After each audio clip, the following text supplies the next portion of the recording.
Good morning, all. Benjamin Franklin once quoted, "An investment in knowledge pays the best interest." Esteemed guests, distinguished speakers, experts from the industry, ladies and gentlemen, a very good morning to all of you. On behalf of Aspire, helmed by the International Center for Automotive Technology, I, Shakti Khanna, extend a warm welcome to all of you for joining us today on this webinar on 2021-22 Union Budget, the impact on the automotive sector. While investing in knowledge does offer the best interest, it is in our interest to save interest. Through this webinar, we have brought together distinguished speakers from whom we will learn about the impact of this year's Union Budget on the automotive sector. Before the inaugural session begins, let us have the auspicious lamp lighting with Ganesh Vandana. Can we have the lamp lighting, please?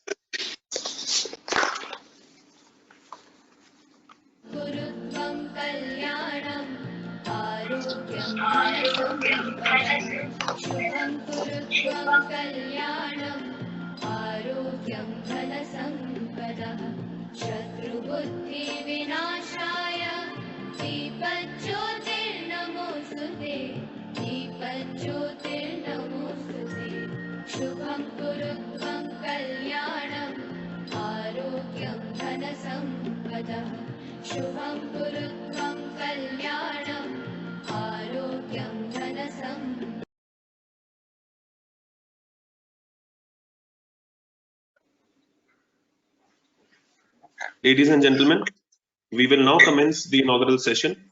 Let me extend a very warm welcome to the speakers of this session, Shri Vipin Sondhi, Vice President, the Society of Indian Automotive Manufacturers, SIAM, and Mr. Deepak Jain, President of the Automotive Component Manufacturers Association of India, ACMA.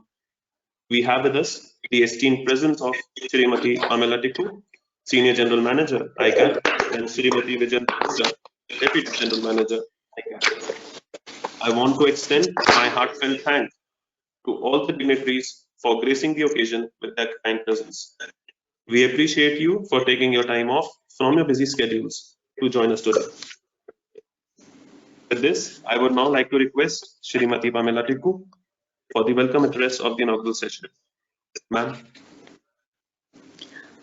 Honorable Guest of Honor, Shri Vipin Sondhi ji, Vice President SIAM and Managing Director Ashok Leyland, Mr. Deepak Jain, President ACMA and Chairman and Managing Director Lumax Industries. Ladies and gentlemen, I would like to extend my heartfelt gratitude and I welcome you all on this webinar on impact of 2021-22 Union Budget on the automotive sector. This inaugural session was slated to be joined by Mr. Mehta, Joint Secretary DHI. However, he could not join because there's some urgent cabinet meeting has come and he has expressed his inability to be with you all today. And Mr. Tyagi was also called for some meeting in the ministry, so he could also not join. So on behalf of ICAT, on behalf of DHI, on behalf of Director ICAT, I thank you all. I thank you, SIAM. I thank ACMA for making this webinar today possible with your support and contribution. International Center for Automotive Technology is organizing this webinar on Budget 2021-22 Impact on Auto Industry. This event is being organized to discuss key pointers announced in the Union Budget and its impact on automotive and capital goods sector. We want to bring out certain policy discussions and we have basically two major sessions covered today. One is focusing on the FAME and state EV policies, and other on scrappage, which is the agenda of the auto industry. And the two sessions are being moderated by able industry leaders, and these moderators will bring out the discussion points, and we will be putting up these discussion points back to the ministry as to what are the industry observations on what this budget is going to do and how it is going to enable the Aatmanirbhar Bharat Abhiyan of Government of India. The announcement of union budget by Finance Minister greatly supports local manufacturing, and we have seen that there are a lot of activities and initiatives being taken, and some policies are under formulation. They are still not being finalized. We have also seen that there is a stage-wise implementation of scrappage policy, the introduction of various technologies which are being developed locally to help industry become self-reliant. Honorable Prime Minister's vision for Aatmanirbhar Bharat calls for strong and resilient manufacturing sector. And to achieve this vision, there is an urgent need to fill the technology gaps in order to make India self-reliant in key technology areas and making manufacturing sector globally competitive. Department of Industry, Heavy Industry, Government of India has taken an initiative to promote domestic research and technology development within the country. It is proposed to bring all stakeholders who can participate and contribute in this initiative through technology portals which are being developed. 6 technology portals are being developed by DHI itself, and ICAT is developing a technology portal called Aspire. Under this portal, we want to develop and facilitate industry, academia, students' participation, involvement of OEMs, Tier 1, Tier 2, Tier 3 companies, startups, experts, professionals, academic institutes, R&D institutes, and provide technology solutions. Firstly, identify the technology gaps where India are still dependent on technologies outside. And this portal we expect to become one-stop solution for the automotive sector. The participants will be posing their problems. The industry can be posing their problems. So we are trying to develop an ecosystem wherein a discussion forum, grand challenges, and projects can be developed. Under Aspire, we have a governing board, and Mr. Deepak Jain is also part of the governing board. Under this governing board, we have identified 18 sub-boards, and these sub-boards have been deliberating from December onwards. We have had a number of meetings of these sub-boards, and we have tried to identify what are the technology gaps, what are the areas where auto industry has dependence on outside technology providers, be it raw material, be it technology, be it manufacturing processes. And we are trying to develop certain grand challenges, and we expect that these grand challenges will have industry, academy, and government participation, and so that we can develop the solutions for industry's use. I'm sure that today's deliberations will help us in achieving some of the objectives of Aspire. There will be some key initiatives which today's deliberation can identify, wherein we as ICAT can become a facilitator for bridging those gaps. Of course, it cannot happen without industry and government participation. With this, I once again want to extend my heartfelt gratitude, and I welcome once again our dignitaries of the inaugural session, Shri Vipin Sondhi ji and Shri Deepak Jain ji. Mr. Sondhi, I'm sorry for this glitch of audio-visual connectivity, but then technology plays tricks sometimes when we most need them. I'm sure that we can run this session successfully now with whatever solutions we could find. Thank you so much. Thank you. Thank you, ma'am, for flagging off this webinar with an enlightening inaugural address, and for all your support and guidance in organizing this webinar. We will now proceed towards the inaugural discussion of the day on the overall budget impact. Let me now take the opportunity to introduce our esteemed panelists. Shri Vipin Sondhi ji. Mr. Sondhi is the Managing Director and Chief Executive Officer of Ashok Leyland, one of the largest commercial vehicles, trucks, and bus manufacturers in the world. Mr. Sondhi has over 3 decades of experience in manufacturing and engineering-based companies such as JCB, Honda, Tata Steel, and Tecumseh. Currently, he holds the positions of Vice President SIAM and Vice President ASTC. Prior to Ashok Leyland, he was heading JCB India, where he spent over 13 years and was a member of JCB's global executive team. He led the $1.7 billion JCB business with 5 manufacturing plants situated in 3 locations and established market leadership in the construction equipment industry. JCB's made in India products were also exported to over 100 countries cumulatively during his time. Mr. Sondhi has a strong and proven track record as a leader and is passionate, hands-on professional. Thank you for joining in, sir. I would further introduce Mr. Deepak Jain, President of ACMA. Mr. Deepak Jain is the Chairman and Managing Director of Lumax Group, which is a leading manufacturer of automotive components and systems in India, with market leaders in lighting and gearshift systems. The group comprises of 14 companies and 29 manufacturing locations spread across 8 states, along with 3 government-recognized R&D centers and 1 overseas design center in Taiwan. Mr. Jain is currently the President of ACMA, Vice President of Toyota Kirloskar Suppliers Association, Executive Committee member of Maruti Suzuki Supply Welfare Association, and Tata Motor Supplier Council. He also held the following positions in the past, that is the President of Supplier Club Honda Cars India Limited and Senior Vice Chairman of Automotive Engineers SAE and IS in 2012 to 14. I welcome you, sir, and we can now please have the inaugural discussion. Thank you. We would request Mr. Sondhi to please deliver his inaugural address for this session. Thank you, Pamela, and good morning, everybody. Namaste.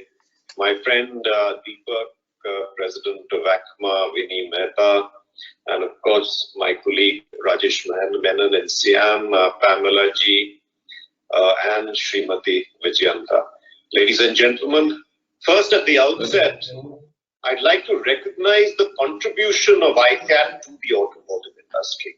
In the field of R&D, testing, validation over a long time, and also your role in enhancing the technological capability of the industry by fostering the exchange of knowledge and expertise.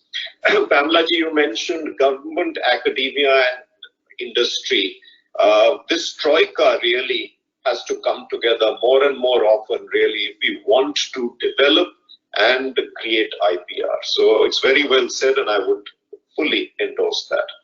I'd like to start today's discussion by saying that the union budget, which the Honorable Finance Minister presented to Parliament on the 1st of February, was well thought out on the 5 pillars. And whatever is good for the economy is good for the auto industry. And then there were several pointers specifically for the auto industry. The budget focused on several themes, if I might name 3. One is remedy the current challenges post-COVID through focus on human health, livelihoods, lives, and asset reconstruction. The second is to give a major thrust to infrastructure and ensure fiscal consolidation. And the third, take bold measures for enhancing efficiency and competitiveness, like privatization, competition in power distribution companies, city gas distribution expansion in over 100 cities, and enablers in infrastructure financing. Positive macroeconomic growth will translate, and we can see it happening, to revival in demand for the auto industry. And I'd like to highlight a few important announcements made specifically for the industry. One, the announcement of major highway projects with sizable increase in infrastructure outlay will help demand for commercial vehicles and private vehicles. The allocation for procurement of 20,000 buses will directly benefit the industry. And as I mentioned, the addition of 100 new cities to the city gas distribution network for natural gas will help clean, efficient, and provide affordable mobility for the country. The announcement of a voluntary vehicle scrappage policy, as you mentioned, Pamela ji, 20 years for personal vehicles, 15 years for commercial vehicles, is a step in the right direction, much awaited, but we look forward to details. Setting up of a national research foundation with an allocation of 50,000 crores over 5 years is a step in which many industries, including the auto industry, can leverage to finance research for future technologies, whether it's alternate fuels, lightweighting, electric vehicles, and ACMA. I'm sure, Deepak, ACMA will also benefit because so much of technology really comes in through our world-class automobile component manufacturers. Announcement of the PLI scheme for the automobile sector. This would give a big impetus to both OEMs as well as component manufacturers. It will help build scale, efficiency for production, very importantly for export competitiveness, and will strengthen the Indian automobile industry to continually rise in the global ranking. The PLI for advanced chemistry cell would attract large MNCs to look at India as a destination to set up mega cell manufacturing facilities that will not only produce for the domestic market, but also for the international market. The reduction in customs duty on some steel grades, revoking of CVDs, anti-dumping duty on certain steel products is a welcome step to moderate the sharply rising steel prices. And the increase in custom duty on auto parts, lithium-ion cell parts is a point of concern. I know, Deepak, we are on maybe a bit of crossroads here, but essentially, at the end of the day, it should promote indigenization, and I think that's what we should look at and help our auto component manufacturers to really get into the global supply chain and export more. But we also wanted to highlight a few important suggestions from an industry perspective. The scrappage policy must be accompanied by incentives in terms of rebates in GST, road tax, registration tax. It's also important that fitness testing and certification be at frequent levels and frequent intervals to ensure safety, environment friendliness, and fuel saving. The Indian industry and our supply base have invested significant resources for migrating to BS6. We need to enable that benefit passes over to vehicle operators and the society at large. So a reduction of GST rate for automobiles components from 28% to a more reasonable 18% will revive demand and accelerate the adoption of BS6 vehicles. This will have a multiplier effect on the economy and will certainly deliver higher GST collections. We are looking forward to the details of the PLI scheme for the auto sector, wherein 57,000 crore has been allocated.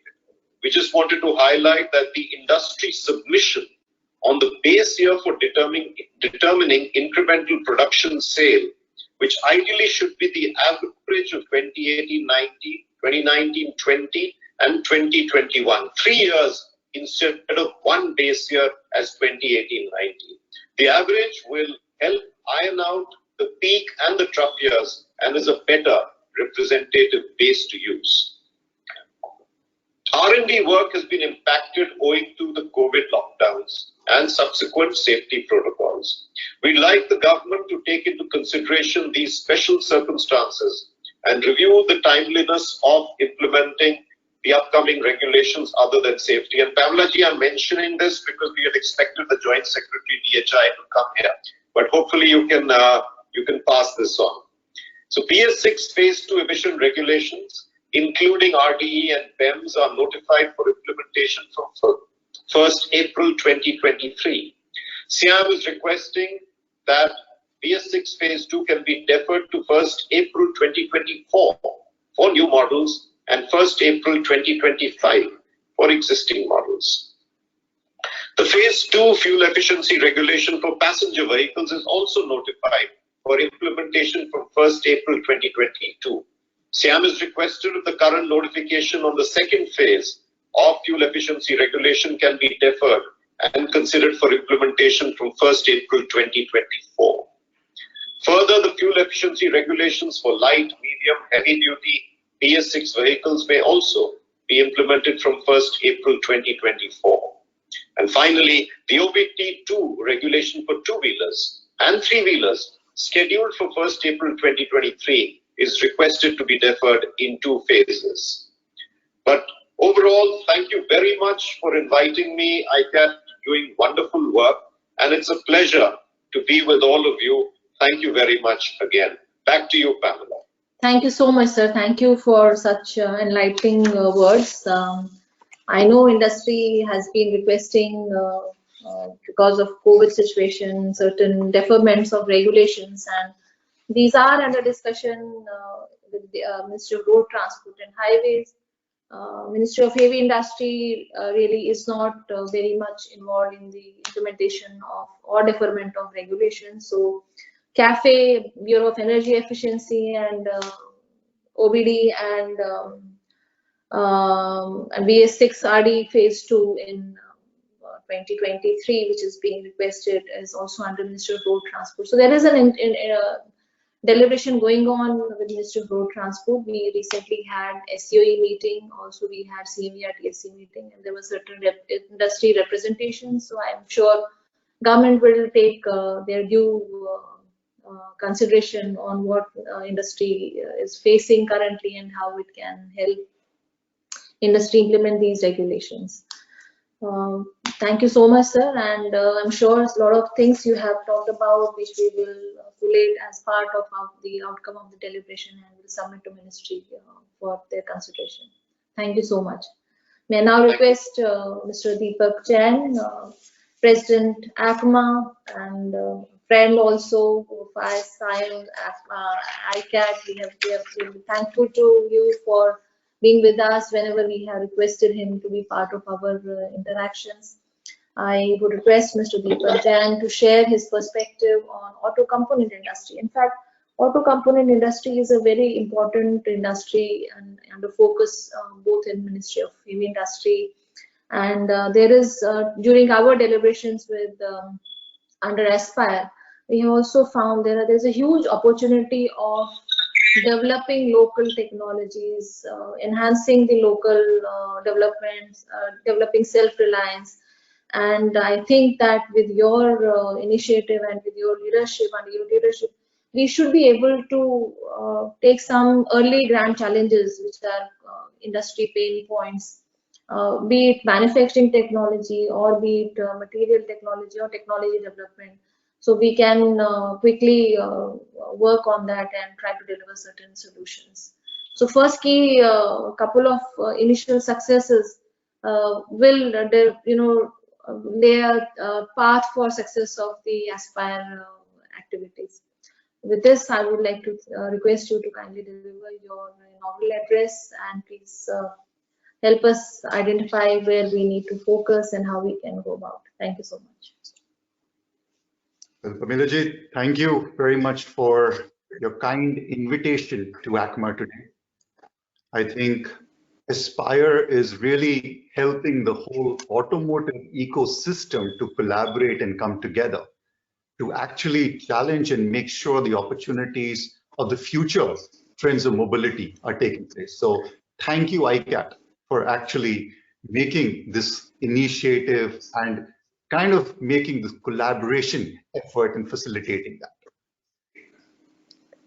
Mr. Sondhi, it also makes my job a lot easier, sir, when actually a distinguished, eminent leader like you go first, and it actually complements the ethos of the auto ancillary of saying customer first. So I'm very glad that ICAT made sure that you actually went well, and you have very well articulated quite comprehensively what the need of the auto sector is, what the budget actually rolled out, and going forward, the expectation. May I say that ACMA is completely aligned with the needs and expectations of our customers, and I think we will continue to strive to actually hit common ground so that we can have one voice of the industry to all the stakeholders.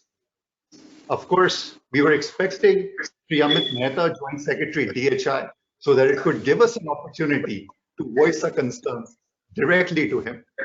But I would actually like to state a few things more towards the auto ancillary and the MSME sector. We all know that the year gone by has been extremely challenging for the entire nation and also the automotive sector. However, I think the union budget should not be seen as a date of 1st February 2021, because there were several mini budgets which were announced by the Honorable Finance Minister in form of incentive packages. And I think that has really helped industry stay afloat in these adverse times. I particularly must acknowledge the government's support in addressing supply side issues, including the change in the definition of MSMEs and the moratorium to law, among others, which actually has helped the auto component manufacturers, who are largely SMEs, to actually ensure their survival.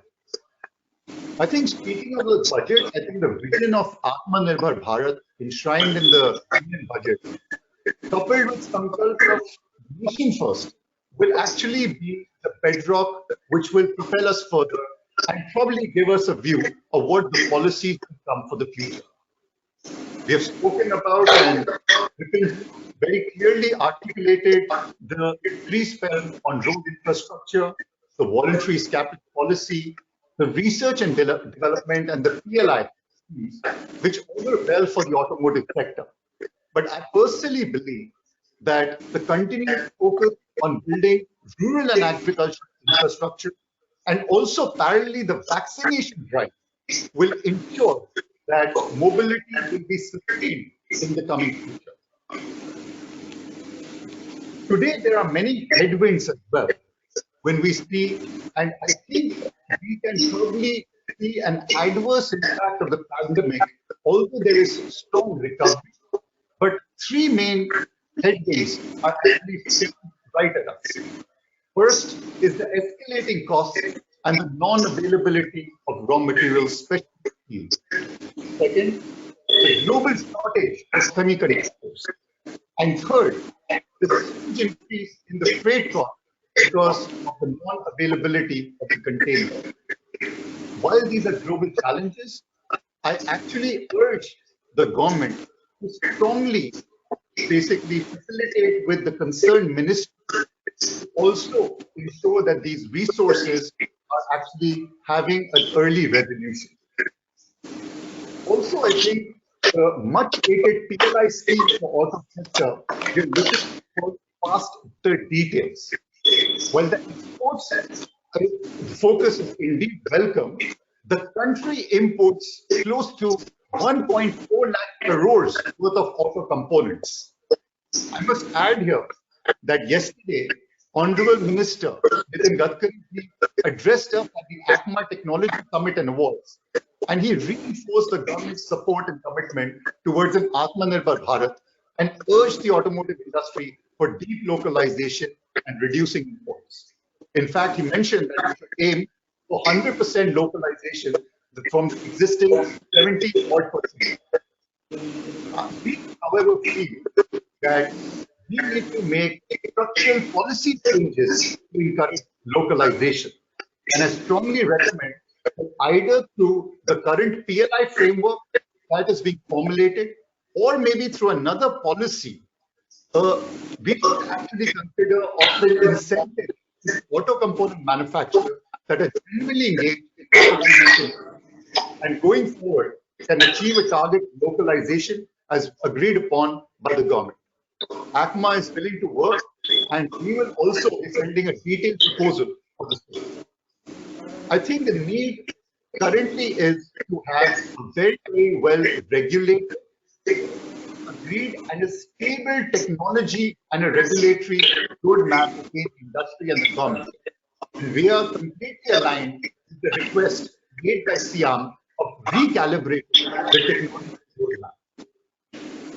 Fundamentally, I would like to say that there are multiple headwinds, which I think structurally and with the blessings of our OEMs, we can improve this winner. As I close, I must mention that 2021 started with new positivity and optimism for the entire economy and also for the automotive sector. The industry needs to change its narrative with the government from one that is taxation driven towards one that can create investments in manufacturing and localizing. The imperative of the auto component sector is to remain relevant to our customers by being globally competitive through focus on quality and R&D. I would thank once again ICAT for giving ACMA this platform to voice its concerns and issues. And I would also like to take this opportunity to thank our esteemed customers, the member bodies of SIAM, who have supported the component industry.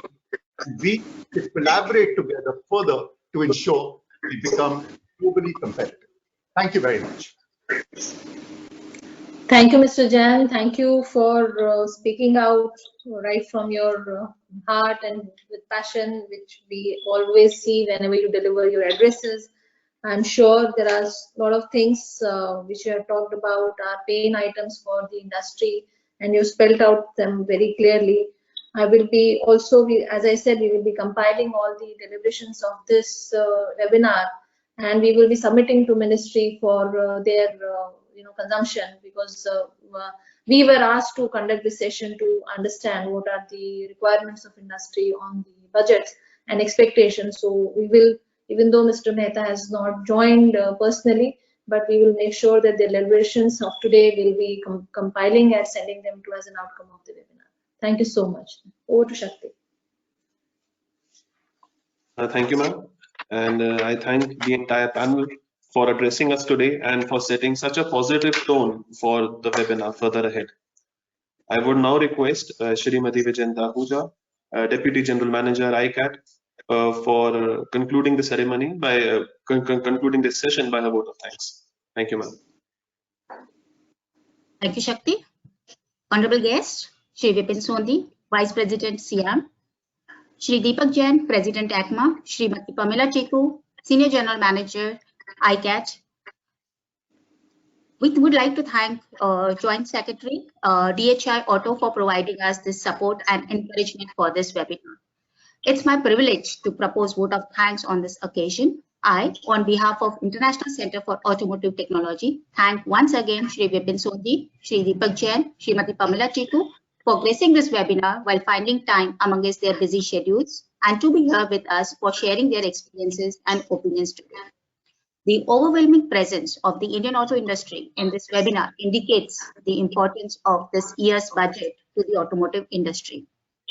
I would like to thank all the speakers on the panels from the industry, which include participation from Captain Mahindra, Leland, TVS, Tata Motors, JPM, Toyota Kirloskar Motors Limited, Mercedes-Benz, Sero, Jumps Auto Industry, who would be sharing their valuable insights in the upcoming session on the budget 2021-22, which is linked with the automotive industry and the different policies which will help the industry to grow. Distinguished guests, ladies and gentlemen, I'm sure you would all agree with me that the online event like this requires a lot of coordination and planning. We have been fortunate to be backed by a team of a very motivated, young and dedicated colleagues of ICAT for putting together this webinar. Leadership always plays a very important role in providing encouragement for such initiatives. This event, without the unseen support of our director, Shri Dinesh Tyagi, would not have taken this shape and magnitude. I also thank Srimati Pamela Tikku for her support and inspiration. Distinguished guests, ladies and gentlemen, once again, I wish to reiterate that we are very grateful for the online presence here and we hope to make this event a very fruitful and beneficial for all. Thank you very much. Thank you so much. Thank you all of you for being present with us. Thanks a lot. Thanks for sparing your time from your busy schedules, and sorry for some technology glitches. Thank you. No problem. Thank you. Thank you all. Thank you. See you soon then. Thank you. Thank you, Pamela ji. Thank you. Thank you so much. Thank you so much, ladies and gentlemen. With this, we conclude the inaugural session of the webinar. I once again thank all the dignitaries for their valuable time and for all the delegates for your kind attention. We will be now moving forward with our first session for the day, and for which the theme is the overall impact of the budget on FAME, state policy for EVs and public transportation. I would like to invite Dr. S.J. Dinagar from TVS to kindly present the keynote. I would take this opportunity to introduce Dr. Dinagar. He's currently working with TVS Motor Company as Yes, sir. Senior Vice President Thank in you so much. Advanced Engineering No, yeah, Group I in just Hosur. it just went off, so I was trying TVS to is one connect of the from the leading concluding automotive remarks. companies Thank you with a so much. turnover Thank you. of Thank you. 18,000 of over 18,000 crores. It has 6 factories in India and also in Indonesia. His association with TVS is for about 18 years and he leads the technology development. He is chair of the harmonization group in the International Motorcycle Manufacturers Association. He is also co-chair of the electric mobility group of SIAM. Before joining TVS, he was working with engineering team of GE Transportation at Bangalore, which is a part of GE USA. Prior to joining GE Transportation, he worked at Engineering Research Center of Tata Motors. Dr. Dinagar has a rich and varied industrial experience of over 28 years, spanning electric to hybrid powertrains and advanced automotive electronics and control algorithms. His earlier experience in the area of full vehicle conventional engine development is also appreciated. He has more than 100 patents and more than 50 publications in India and international journals. Dr. Dinagar completed his PhD from Indian Institute of Technology, Chennai. Sir, I welcome you on behalf of SIAM and ICAT to kindly present the keynote. Over to you, sir. Yes. Can someone from ICAT share my presentation, please? Yes, sir. Just a moment.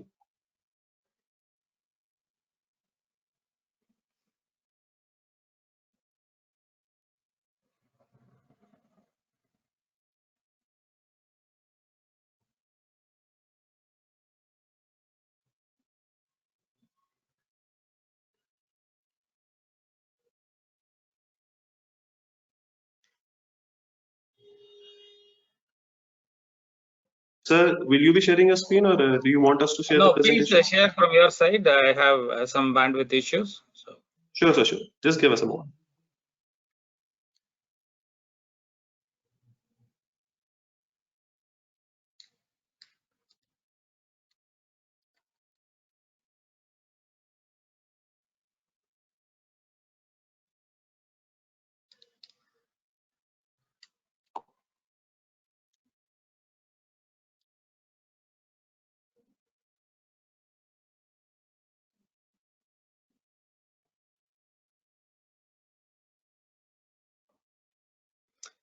Yes. Good morning, everyone. Can you make it full screen, please? Yes. Good morning, and I thank ICAT for inviting me to speak in this session, and all the budget related, most of the information has been already conveyed by our Vice President SIAM and President ACMA, and they covered almost all the points which is relevant to us. And the budget is a far-reaching budget, encouraging the industry, encouraging localization, encouraging the industry to take leadership in many new areas in the world. And Indian automotive industry is a thriving industry, and ACMA's partners together, we make a huge impact in the entire industry space. And two-wheelers, especially 2 and 3-wheelers, we lead almost the world industry. And we would like to thank ICAT, ARI, and others for taking lead in the regulatory space and leading us from the front on creating far-reaching regulations. Now, if you look at regulations related to emission, we are almost there. In some cases, we are ahead of the world level introduction with our BS6 across the board. And that sets a tone for us, and far-reaching policies of the government and the variety of focused investments the government is planning and doing has an impact on the industry as a whole and the ecosystem in general. And this is one of the key industries which provides employment and runs the wheels of the country, and helps in getting leadership in many new areas of technology as an affordable technology to the consumer. And so let me start with this cover of generally talking about the FAME policies related to EVs and electric vehicles and hybrids and charging regulations. Let me go to the next slide, please. This summarizes the effectiveness of the FAME, even though the vision is to have more numbers, but it's getting started and it is getting funded. These covers only the vehicles which are getting funded. The vehicles there are enough vehicles which is sold. Out of the cover of this FAME 2 regulation, FAME 2, as you see on your left side, there are stringent conditions on which this is supported. There is a lot of technology support in a way of lithium ion. The government wants to focus in certain areas of certain category of vehicles more compared to the other category. Other categories are left to alone on their own to provide for. And so this pushes the industry to create products which are world class. Any product that meets the FAME 2 criteria will be saleable across the world. The specifications are on par with the best in the world, whether be two-wheeler, three-wheelers, and four-wheelers, and other buses and other vehicles for public transport. So the focus is on the visible vehicles which are large in number and which can cause a huge impact on the emission load and the fuel import of the country is the focus. And this has a cascading effect, even though we have as SIAM, we have been conveying that budget need to focus on hybrids. This budget again is not focused on hybrid. Would like again as a SIAM commitment, all being regulation being technology agnostics, and we would like to have every technology encouraged equally. Hybrid is a valuable technology. Why I say it from my perspective is very different compared to, we don't make as a company to four-wheelers, but SIAM, many members make very good four-wheelers, and they are a backbone of our mobility, in personal mobility and public mobility in the country.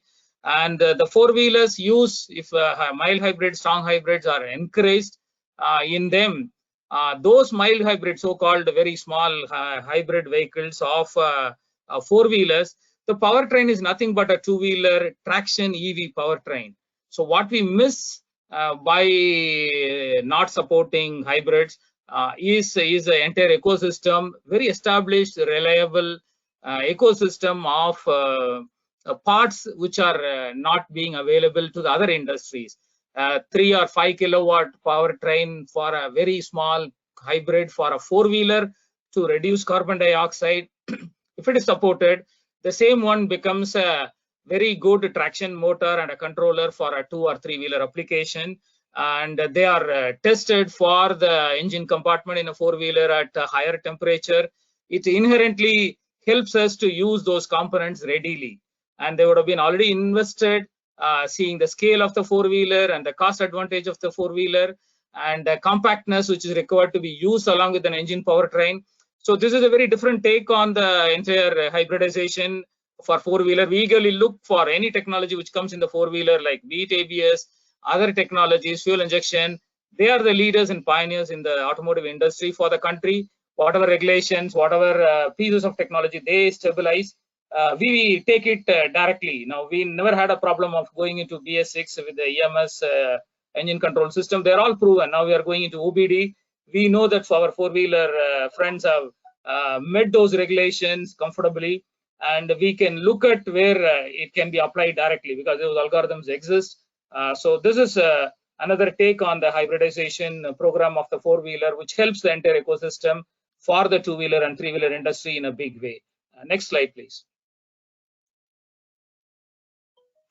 Yeah, so this talks about the policy. India is of its federal structure, and every local state has its own needs. Some are manufacturing states, some are consuming states, and some states are encouraging public transportation.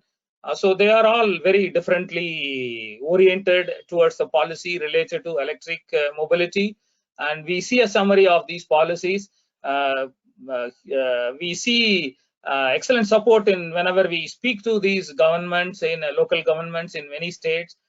They are encouraging each of them, competing with each other for investments, for manufacturing setups, for charging infrastructures, for incentivizing the end consumer.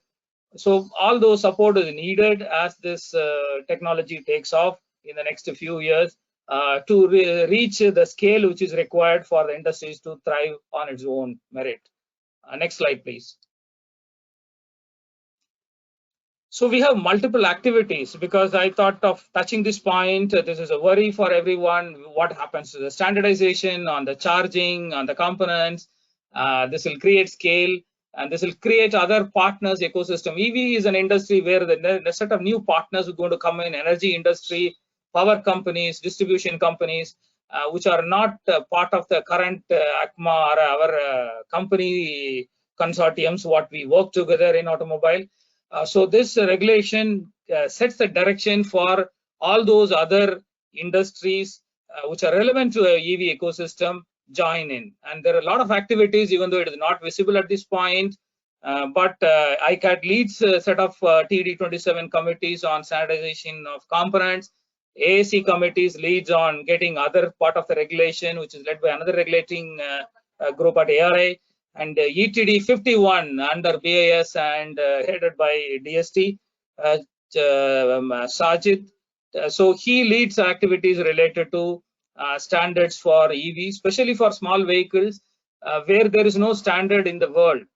Small vehicles means 2 and 3 wheelers are left out of the standardization in a big way in other places. India takes lead in creating regulations jointly with ICAT and other regulating agencies to create unique regulations that will have far-reaching consequences for the two-wheeler industry, which is going to be one of the highest volume industry in the EV space.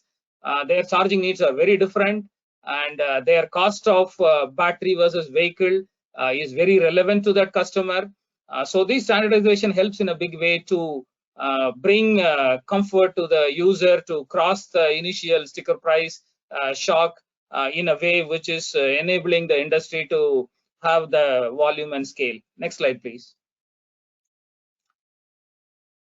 Yeah, so this talks about the roadmap of the TD27. I don't want to go into details, and ICAT is part of that. Any one of you want to know the details, you can always get it from them. Some are published, some are waiting for publications.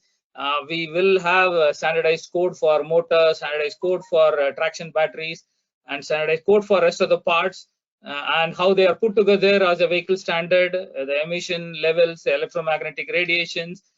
They are all in the works. They are all there in some of the standards, some of the latest standards. What is getting worked at UN level and other places are getting to Indian standards, so that we have a comprehensive set of standards, which encourages all the ACMA members and others to create parts which are world class, which can directly go into any product across the globe in the EV space. Next slide, please. This talks about the ETD 51, which is a mirror of IEC standards group in the international level. India is committed to these standardization activities. We are bringing those standards, adapting them for India, tweaking them to our temperature and our operating conditions, voltage, and issues related to our power qualities. And then they are directly adapted as Indian standards. So anyone meeting these Indian version of these IEC standards will meet those standards available elsewhere in the world. And they are applicable to a variety of products, from trucks, buses, cars, DC charging, fast charging, battery exchanging standards, which are in the works. Connectors has been a huge debate in the public space on standardization. These standards are all focusing on standardizing those connectors in vehicles in India. And there is a clear direction in which the standardization groups discuss these activities. We will have standardized charging standards very soon for a class of vehicle, very unique some cases to India, like 2 and 3 wheelers, because of their nature in India and the affordability of them and the space and cost available for the connectors for fitment in Indian sized 100cc equivalent 2 wheelers. Next slide, please. We do have three exclusive standards. There's one more standard which is applicable to small 4-wheelers and 3-wheelers. Overall, 4 standards the ETD is working. We have a standard work part of the AC charge point, which is going to be like a Kirana shop charger, which is going to be like our PCO, which came before our telecom revolution happened. And it's going to be available almost everywhere, wherever a 2-wheeler person sees turns around in a street, multiple locations, in a city, in thousands of locations, so that he is comfortable about owning an electric vehicle with a reduced range. He will find a way to charge wherever he parks. Two-wheelers are driven for a short time. Most of the time they are parked in metro station parking lot and bus stop parking lot and shopping complex parking lots. So they will have an opportunity to charge them so that the entire ecosystem connects up. And the DC charging for vehicles of a higher class and for auto rickshaws and commercial vehicles for a quick turnaround. There are standards. There is a standard to propose to combine AC and DC in a single socket, saving space and cost for the two-wheeler industry. Battery swap is discussed in multiple forums. There is a standards group working to create standardization of batteries and to have connectors. They are common so that this technology evolves for distribution networks, delivery systems, and such like, where there is a viability for quick change of batteries and the vehicle off time off the road is very, very short. Next slide, please. Yeah, thank you for this opportunity, and the budget and the government's road for map for localization and wide support for various technologies in the EV space. And like we lead today in the emission space and the vehicle, two-wheeler and three-wheeler and many categories across the world, we will have an opportunity to take leadership in the space of EVs and future mobility for the world to look at us and follow, create ecosystem for our component supplier partners so that they have the scale with Indian OEMs, and as well as become a global supply chain for the entire worldwide EV ecosystem. Thank you for this opportunity.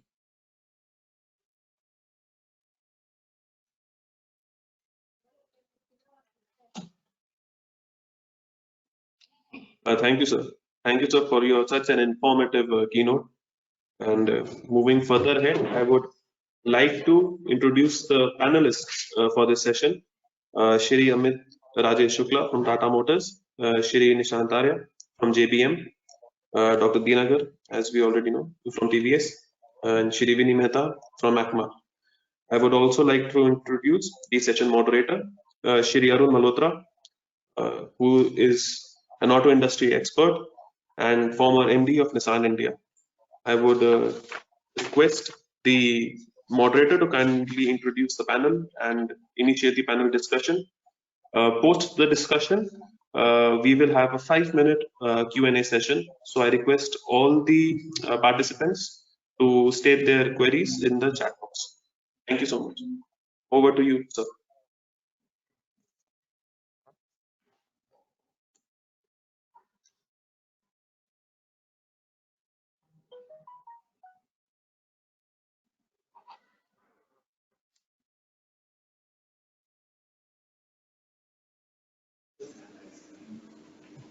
Mr. Malhotra is online. Arun sir, yes, sir. I think Arun sir, would you kindly unmute yourself, please? Mr. Malhotra, you are muted. Can you unmute? Yeah, fine now.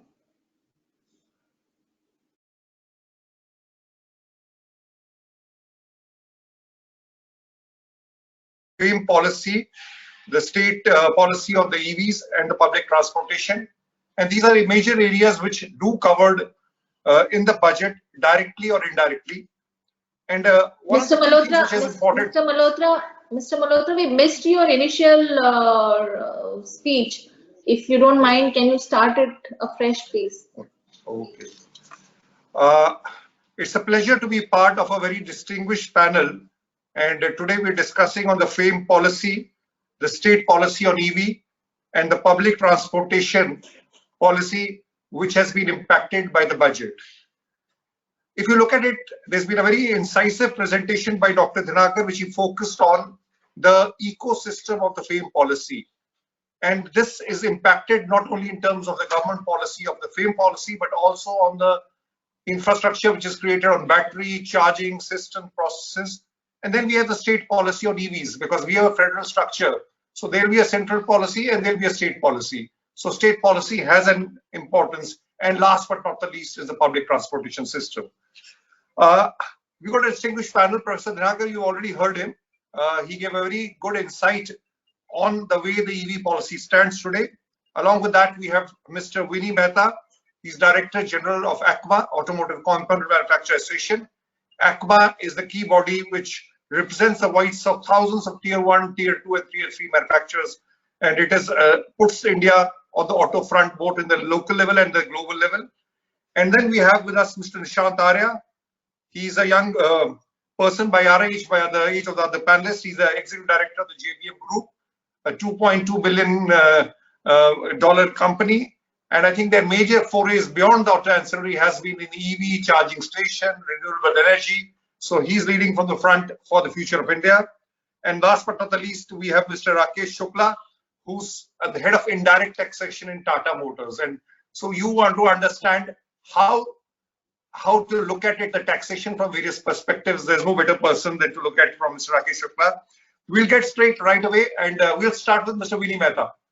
Mr. Vinny Mehta, we've heard something on the budget, but from the auto component perspective, you have to speak, you're the hat of the people who are the Tier 1 and Tier 2 manufacturers of the auto component. How do they see, what are the differences this budget has made? Arunji, thank you so much, and thank you ICAT for inviting me, and good morning to our fellow panelists and everybody who is joining today. I think while the budget does not directly focus on electric mobility per se, but I think the budget in some sense sets the entire ball rolling for structural change, and in some sense it has brought in a lot of confidence to the entire industry. And you know, with the vaccine coming in, there's a lot of confidence in everybody. So I would say that the budget now, you know, we are now set to go, because you know what happened is that in the wake of the pandemic, the entire story of electric mobility, if I may say so, was pushed back by about a couple of years or even more. You know, but now it's ends. You know, now things are opening up. We are now once again cycle coming back. The one resurgence to look at electric mobility.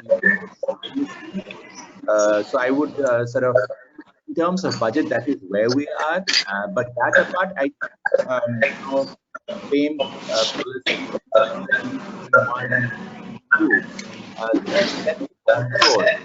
But I think we have a long distance to go in terms of setting right the entire ecosystem, what Mr. Dinakaran very eloquently elaborated on. So I think we need a lot more focus on creating an ecosystem for electric mobility. I leave it at that because, you know, the component industry in some sense follows the vehicle industry. We need numbers. We need, you know, a plan from the vehicle industry to invest. We cannot be investing just investing and then think orders will come by. It doesn't happen that way, you know. So we need those numbers for us to have the confidence to invest in. But I must mention that I know at least of 50 to 60 odd auto component manufacturers who are ACMA members, and then they are beyond the ACMA, who are very serious on electric mobility, who have in some sense or the other some kind of a technological collaboration with a partner, and they're just waiting for the market to at least take off in some sense, because the market is not there at this juncture, and I think we need to somewhere seed the market. While, as Dinakaranji's pointed out, that while FAME is well begun, we are nowhere near the targets and that we had thought of. So it's still a long journey. We have to really sort of work towards it. I don't mean to be pessimistic, you know, but again, we have to be realistic in terms of where we are headed. So yeah, thank you, Arunji. I would sort of stay here with my opening remarks and we can come back. You're muted.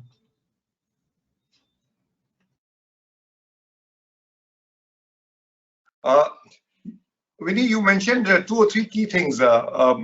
One is, you said, although there are no direct changes as far as the budget is concerned as regard to the EV policy, but there are structural changes which can impact the EV policy. and you very diplomatically put point forward that it's a long way to go. As I would put it in Hindi, Delhi abhi as far as FAME policy electric vehicles is concerned, dur hai. So I'm sure Delhi will be closer as we time to come. Coming to Nishant, you have moved in a very big way into EVs and public transportation. From your perspective, how do you see the budget?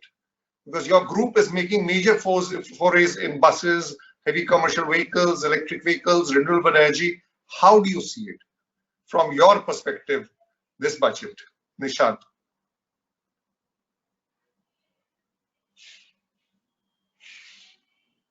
We don't have Nishant at the moment.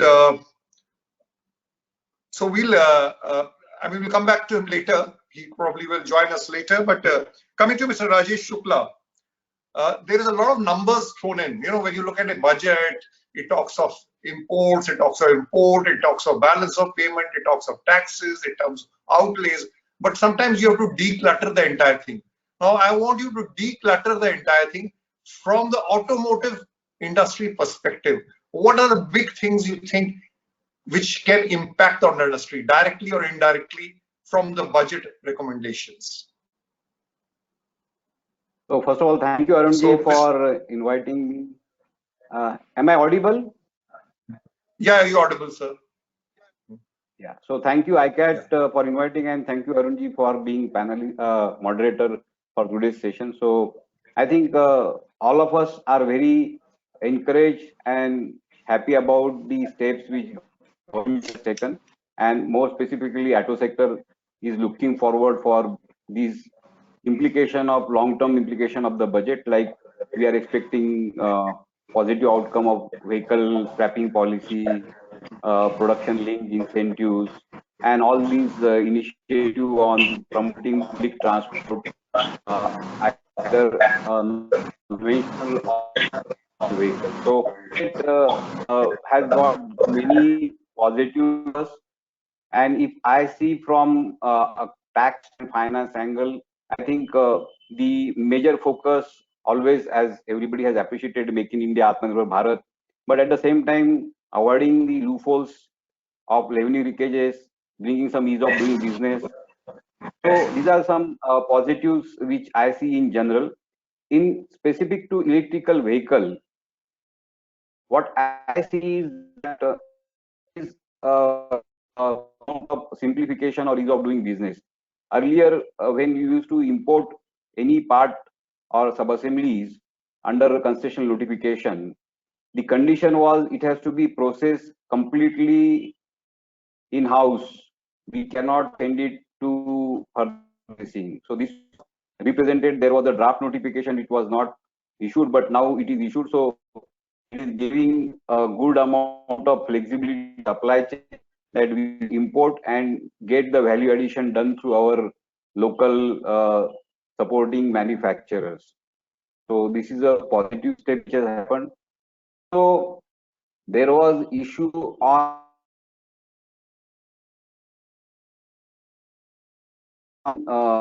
creation.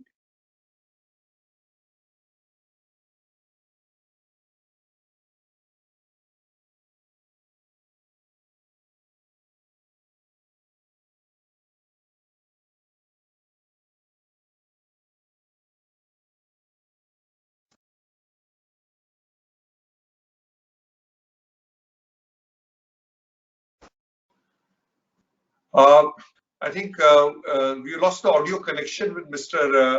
Rajesh Shukla. So we'll come back to him. Dr. Dinakar, you had this presentation. I remember your first slide. You have a lot of ticks and you have a lot of crosses on the left-hand side of your presentation in the first slide. Now, FAME policy, it's been there for nearly 22 months. So what are the things you would have expected to change in the FAME policy in the budget if they could have been touched upon? Industry has been discussing with the government. DHI and MORTH has been very open for multiple rounds of discussions. We always have, and they listen to us. They take our input very seriously. And so this is FAME policy is co-created along with the government, and so this policy has been One of the key pointer is the level of technology where we need to go, except on the issue of hybrids, which has been a constant demand. Like Vinny said, that auto component industry is a scale-driven industry. It's not one technology with the low. EVs are very expensive. Any four-wheeler EVs, we have seen couple of launches.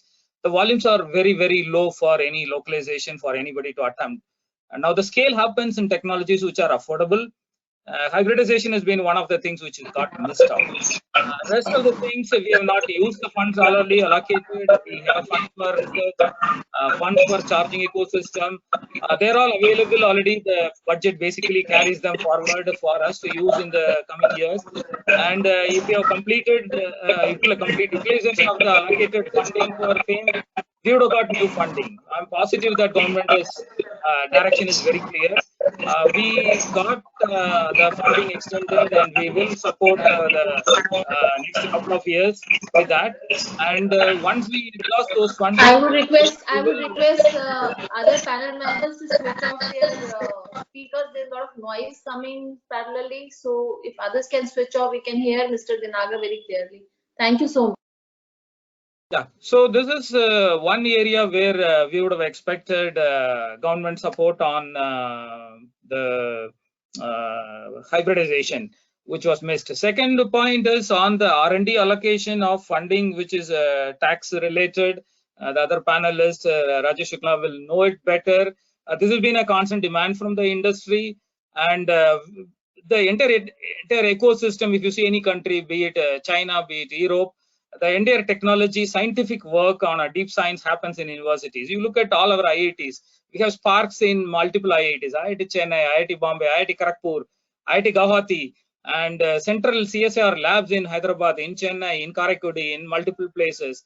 And PSUs, many PSUs, BEL, BHL, they are all working on spaces related to electric ISRO. So they all have sparks in them that needs extensive funding, which requires industrialization of that technology. They are having a core anode technology. The anode to be made by an anode manufacturer is part of ACMA or ACMA second level support supplier. We need a lot of funding from everyone, auto industries, component industries, government. So those funding has to be clearly coming out. If you are looking at a complete local ecosystem, this ecosystem got missed completely. There's a massive funding required. In many countries, these supply chains are crucial. If we can come out with a less cobalt chemistry, if we can come out with a less rare earth magnet motors, they all require massive science work, which is beyond the scope of automotive companies and ACMA companies. And so this is the second point which I thought I should mention.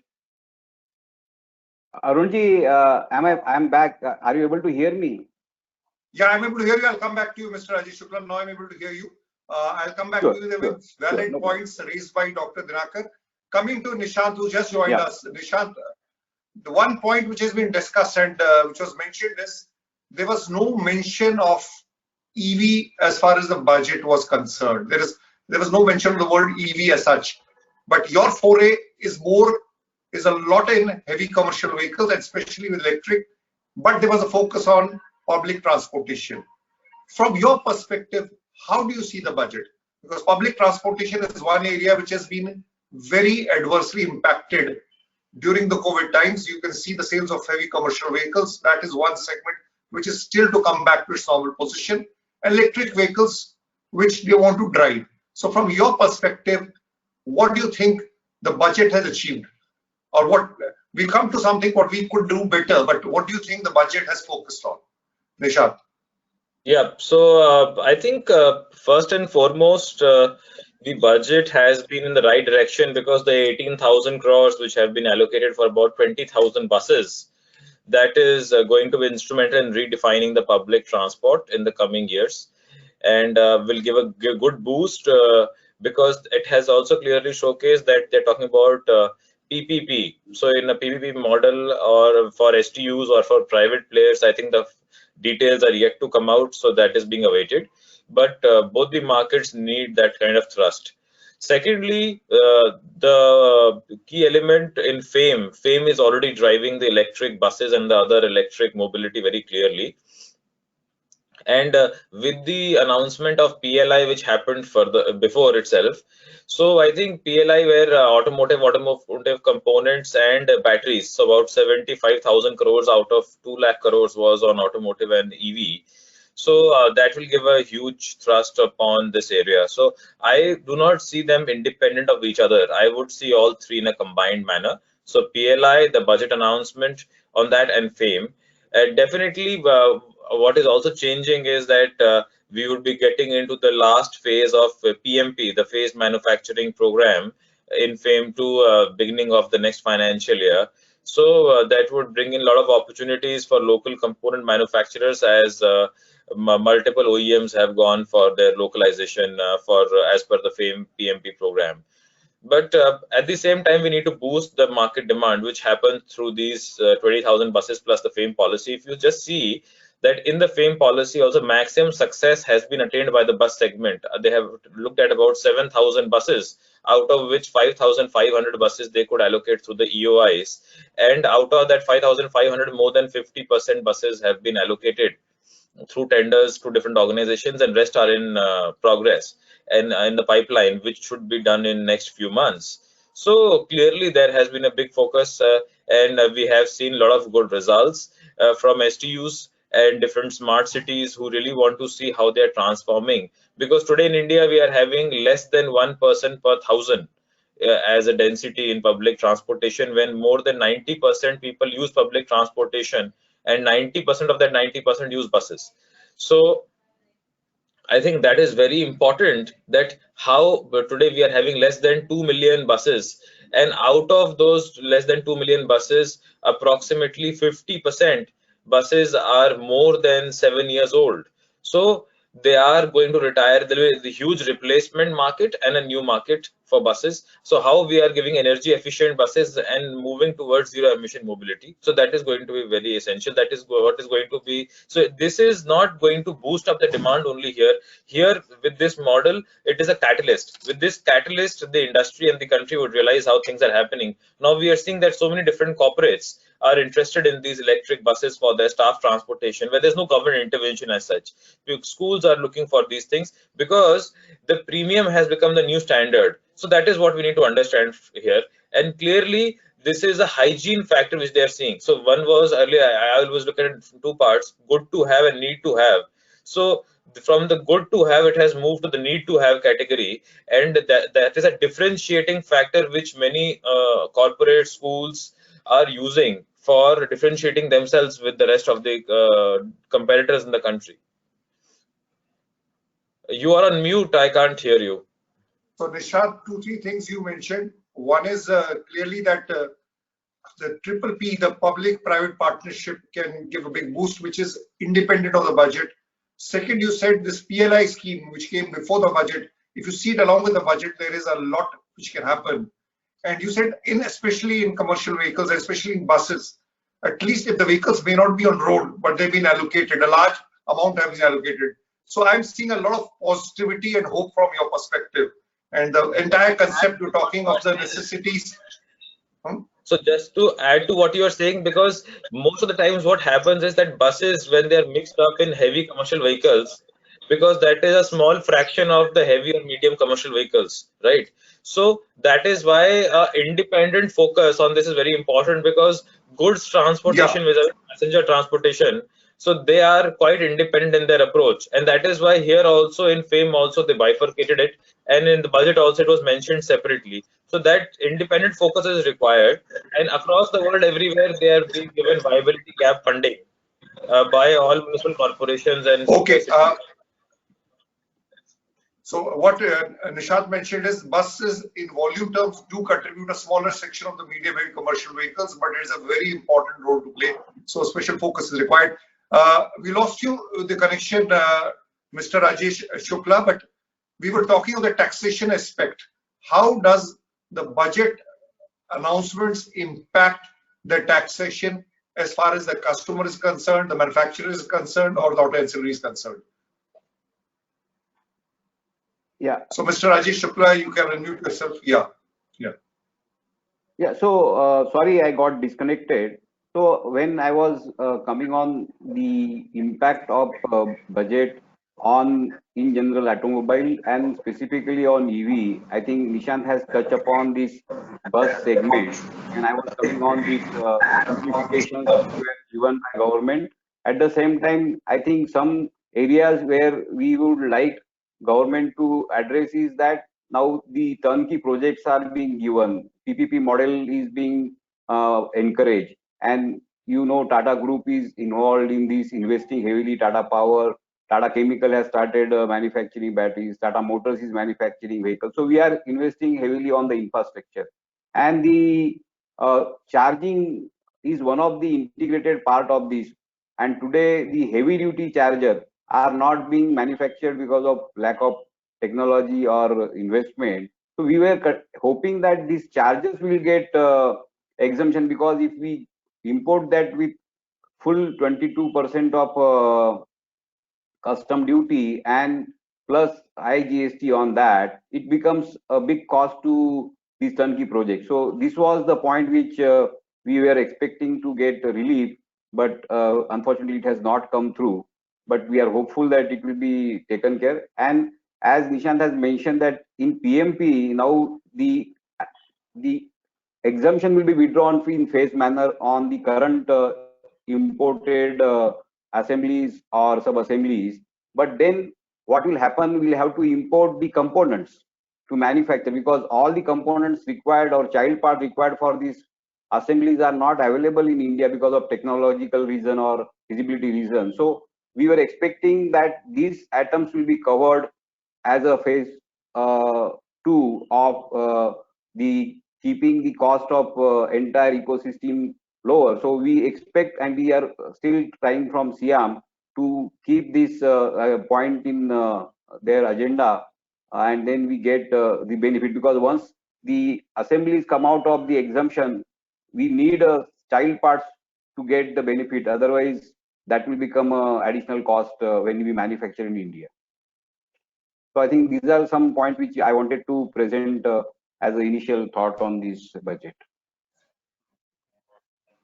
So, Mr. Rajesh, you put it very correctly that although we have a 5% duty as far as electric vehicles is concerned, but a lot of components which are critical to the ecosystem in terms of charging, in terms of infrastructure, or in terms of child parts, they continue to attract a higher duty. So there is a dissonance on that count. So somehow you need a level playing field, and that's somewhat missed in the budget.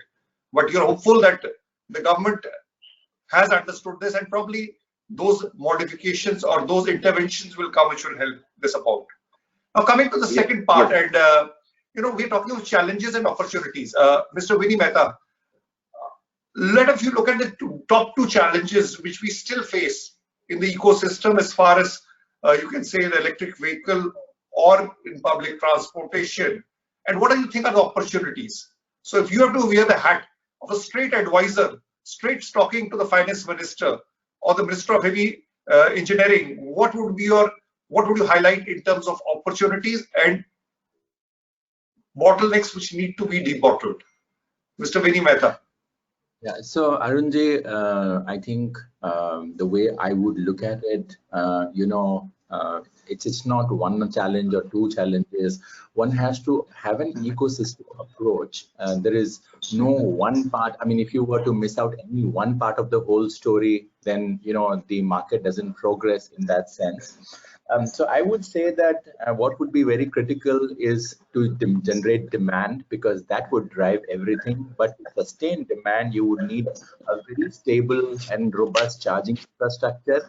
And backing that, this is an innovation industry that we are talking about. You have to have a culture, an ecosystem that promotes R&D, new product development, because there is a lot of, and that would lead to localization, because the point is that it's not just a single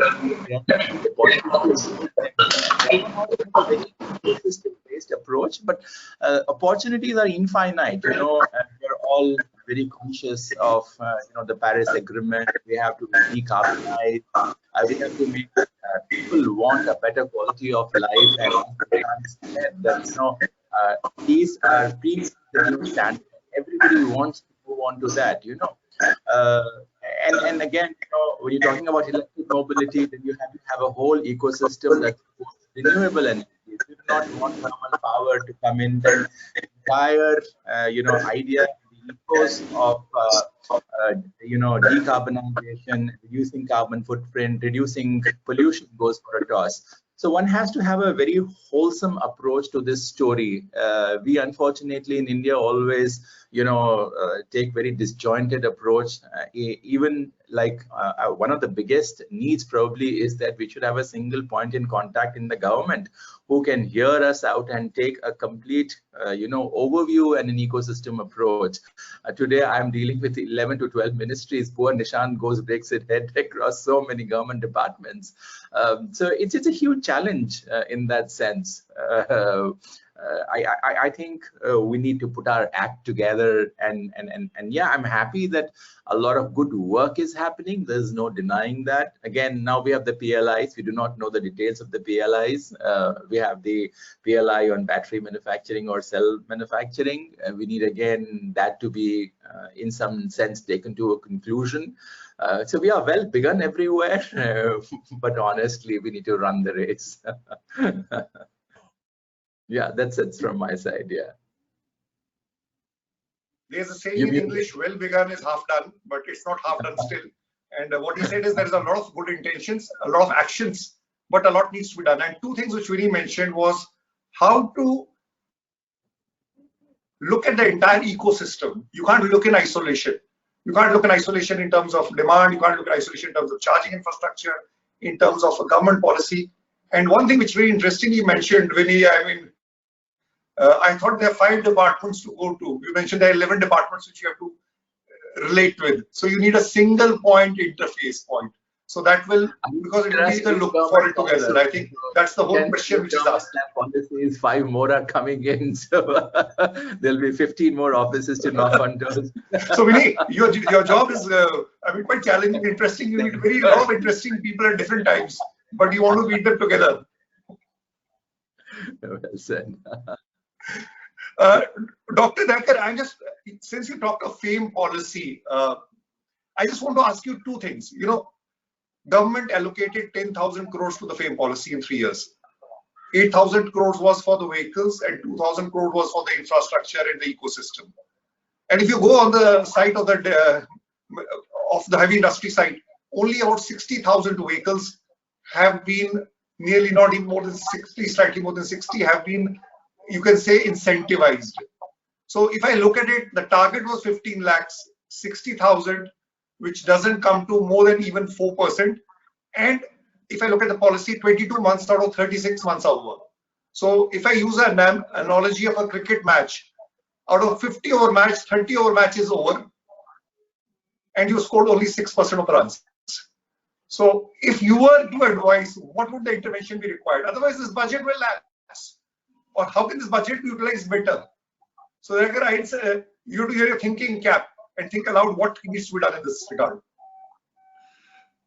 No, I think we are all part of the industry. Yes, we are. Thank you. This is a wonderful question. We are all part of the industry as well as we are all consumers. Now let us wear our consumer hat and see what we will do in these showrooms when we go to buy a vehicle. And we see an electric vehicle parked there and we see a conventional vehicle parked there. We have a very specific need and we have 2 sticker prices. We know their limitations and their strengths. All of us in our heart know that they are 0 carbon in a way when on road. And the other case is a BS6 vehicle today, and which is equivalent in feature sets. Now we have a problem for the normal consumer to adapt to the EV, overcoming the sticker price. This entire FAME policy was designed to reduce the sticker price in a way which is comfortable for the user to little bit rise above his normal expectation, pay a little, and government pays a little, it is affordable. Now also the FAME visualize that it can't be a vehicle when you keep in the same showroom a normal vehicle and an EV vehicle, they perform very differently. You tell the customer the normal vehicle reaches 100 kilometers top speed for a 2-wheeler, and the so-called electric vehicle, because it is supposed to be affordable, reaches only 50 kilometers. So the normal customer simply doesn't look at it. So the FAME basically made sure that there is a level playing performance field for both the vehicles. The vehicle performance with a lot of inputs from SIAM members, this was made to look like a normal vehicle. When we have the vehicles today in a four-wheeler showroom or a two-wheeler showroom or a three-wheeler showroom, you see the vehicle absolutely no difference in performance. This is a huge side of the FAME which is not visible today, and that is also a sign which is making the normal customer not select them, because there's a huge sticker price difference. Still they are uncomfortable, but there are a lot more visible signs will come, like Nishan mentioned, like when he mentioned, there's going to be a charging ecosystem which will be a visible sign of things to come. So the telecom revolutions, my example will always be PCOs.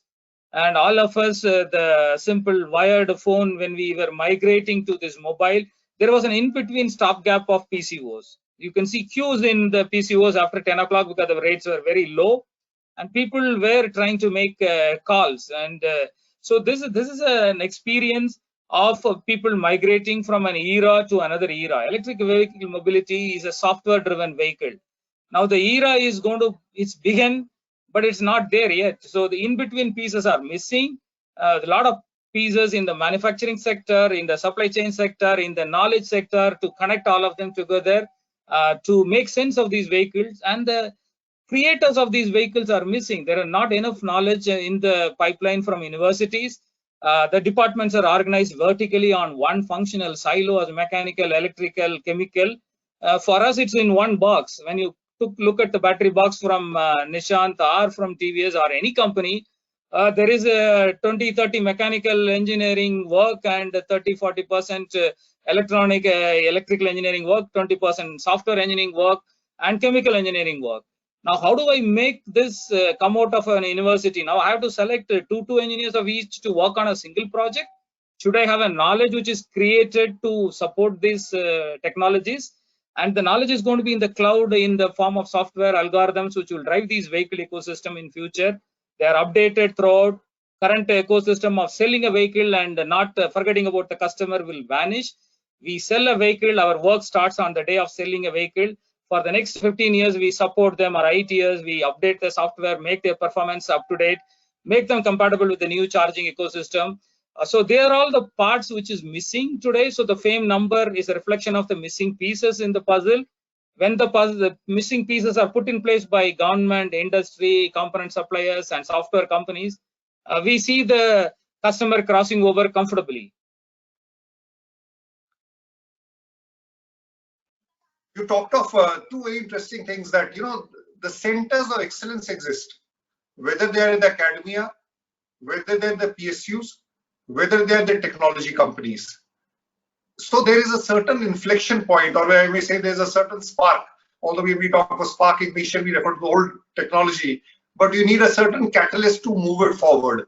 And what is from the customer perspective, you talked about the 4 R's, if I correctly understand it: the right price, the range, the reach of the charging infrastructure, and the reassurance, the peace of mind which comes in. If that is integrated, it can really move at a very fast pace, because India has had this telecom technology move at a fast pace. Coming to you, Mr. Rakesh Shukla, one thing, one of the challenges we have in our federal structure is that we have a taxation as far as auto is concerned. There is a road tax, there is a registration, which is part of the state subject. So you have Delhi state government, which has given phenomenal benefits now. They're given benefit on scrappage, they're given benefit on terms of even way models which are not covered under the FAME policy, and you can see the traction which is visible. Other states are even talking about it, but they're talking of investments in setting up electric vehicle units. So what do you think needs to be done, that at least as far as EV is concerned, rather than be operating as various sub-units or various states, how we have an integrated view and we move forward? Is there a way out, or you think it's not possible? So, very right question, Arunji, and I would like to go with the other co-panelist view that it has to be seen in its entirety, and both center and states have to encourage early adoption of this e-mobility. Unless that happens, it is not going to work. So my view is that one is you have to give customer experience, which will come through more awareness and comfort. And secondly, incentivization of early adoption. So one is when we talk about customer confidence, we need to create clusters where he feels that yes, in this cluster, the EV is successful. That is why state center working together, making one cluster as a metro, number of charging stations, getting complete charging facility available. This is one way of encouraging adoption. Second is that incentivization of this. So one is FAME incentives are there, but in addition to that, what we have suggested that there should be income tax benefit, because it is direct. When it comes to you, you are happy. Now on this COVID year, they have given LTC voucher. So it has replaced earlier travel benefit by consuming some white goods. So if we give this kind of a income tax benefit on EV specifically to your individual customer, encourage them to have more and more adoption, that will help to create a demand. And what Vinny said, that there has to be market. So first we should invest or we should wait for market. So now it is a question before us whether we invest and create more cheaper products, or should we wait for the demand and then invest. So I think if all of stakeholder work together, I think we can resolve this puzzle. Otherwise, it will continue like this.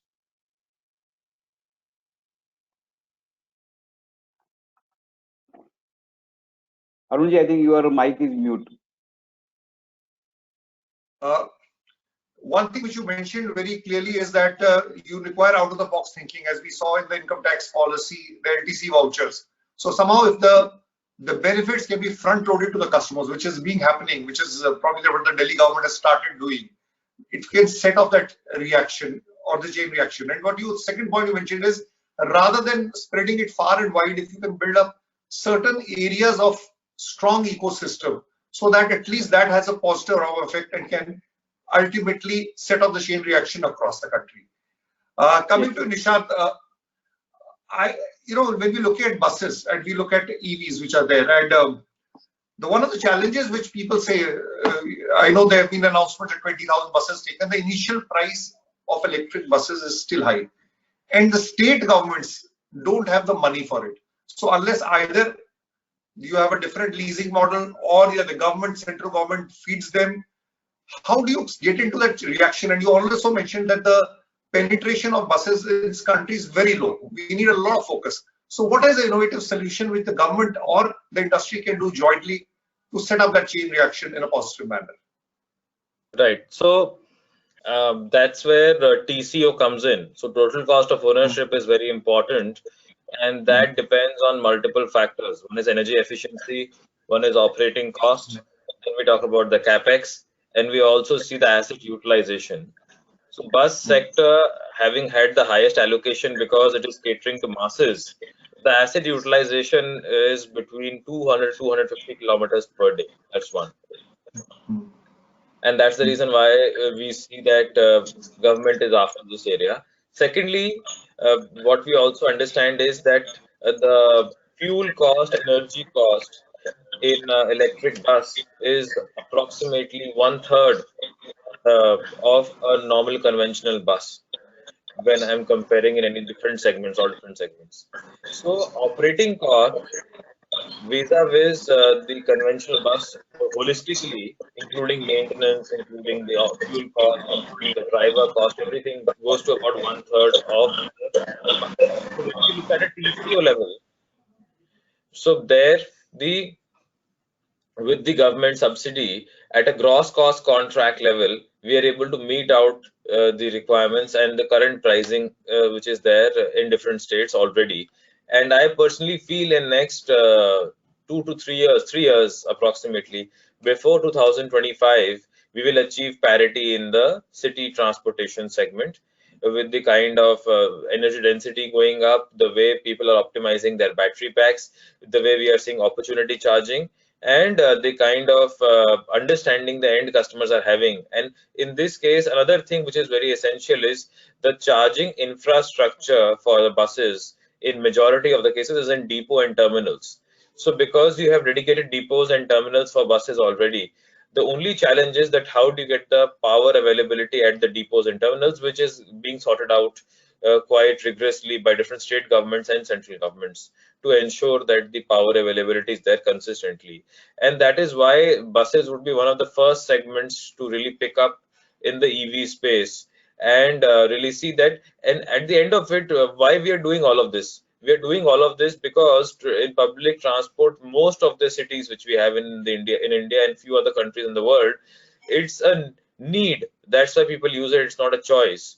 So how you are converting that need to choice, and clearly seeing that a person is using a public transport because it's affordable, because it's comfortable, because it's safe, and because they are getting that last mile connectivity, integrated view. Like in a city like Delhi, you have metro, you have buses, you have three-wheelers. If we can have an integrated view around that and have a complete transportation system when a person is leaving his house to his final destination, I think that is the game changer which will happen. And clearly, if an integrated view can be taken, I think that is what we are looking for. But otherwise, on TCO level, buses are the most suited model in this case, because at a personal mobility level and on an average, 50 kilometers or so is what is utilized by individual on a day-to-day basis, vis-a-vis in buses, which is 200 to 50 kilometers. And the number of passengers you are carrying is 80 to 100 passengers. So you are knocking out those many vehicles from the road as well. So Nishant has mentioned, as far as the ecosystem is concerned, there is a lot of things happening positively, and the way the bus ecosystem exists in terms of depots, in terms of fixed routes. The 2025 is the time when the parity can be achieved. So coming to you, I mean, Ms. Vini Mehta, what I heard from you is Delhi bahut dur hai, but if you heard Nishant, he says Delhi bahut kareeb hai, because we are sitting on 2021, 2025, he's talking about parity. Now, but he's wearing the hat of a public transportation or a bus manufacturer. Now, if you look at it, the entire, the revolution was to happen. If you look at the FAME policy also, 10 lakhs two-wheelers and 5 lakhs e-rickshaws. That was to contribute 95% of the focus. Now, if you have to kickstart the same energy or the 2025, and I remember 2025 was a date which was talked in the past, shifting 100%. Now that date is, I don't know where it shifted, 2030 or 35. What needs to be done there? And how to evolve the states also? Because ultimately centers and state have to work jointly, from your perspective. So Arunji, I don't think so. I and Nishant are differing at all. We're talking about the same thing. In fact, I wouldn't exist without him, and he wouldn't exist without me. So that's a mutual admission society. Good. No, I think, and of course, I mean, look, when I talk about an ecosystem, he talked about the same thing. He talked about a complete seamless interlinking between the various transportation system, whether it was a last mile connectivity with a metro, or whether the school transportation system going electric, or even companies going in for electric buses, So what is happening now, at least, that the good thing is that the FAME has helped realize that electric mobility is a good option, and the TCO is very, very affordable here.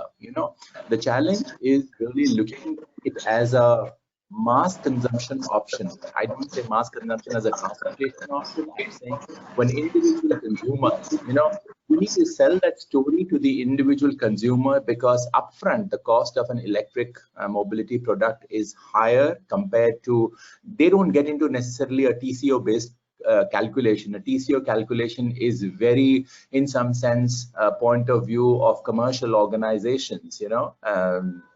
Very few consumers get into this whole life cycle of the product, and the cost is going to be through the life cycle and how can they get the ROI.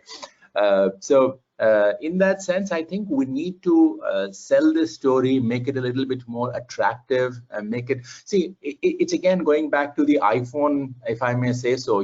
We never thought in India we would be consuming phones that were worth 1 lakh rupees, but look, the number of iPhones that sell in the country today. And I think similarly, somewhere we need to make these products aspirational.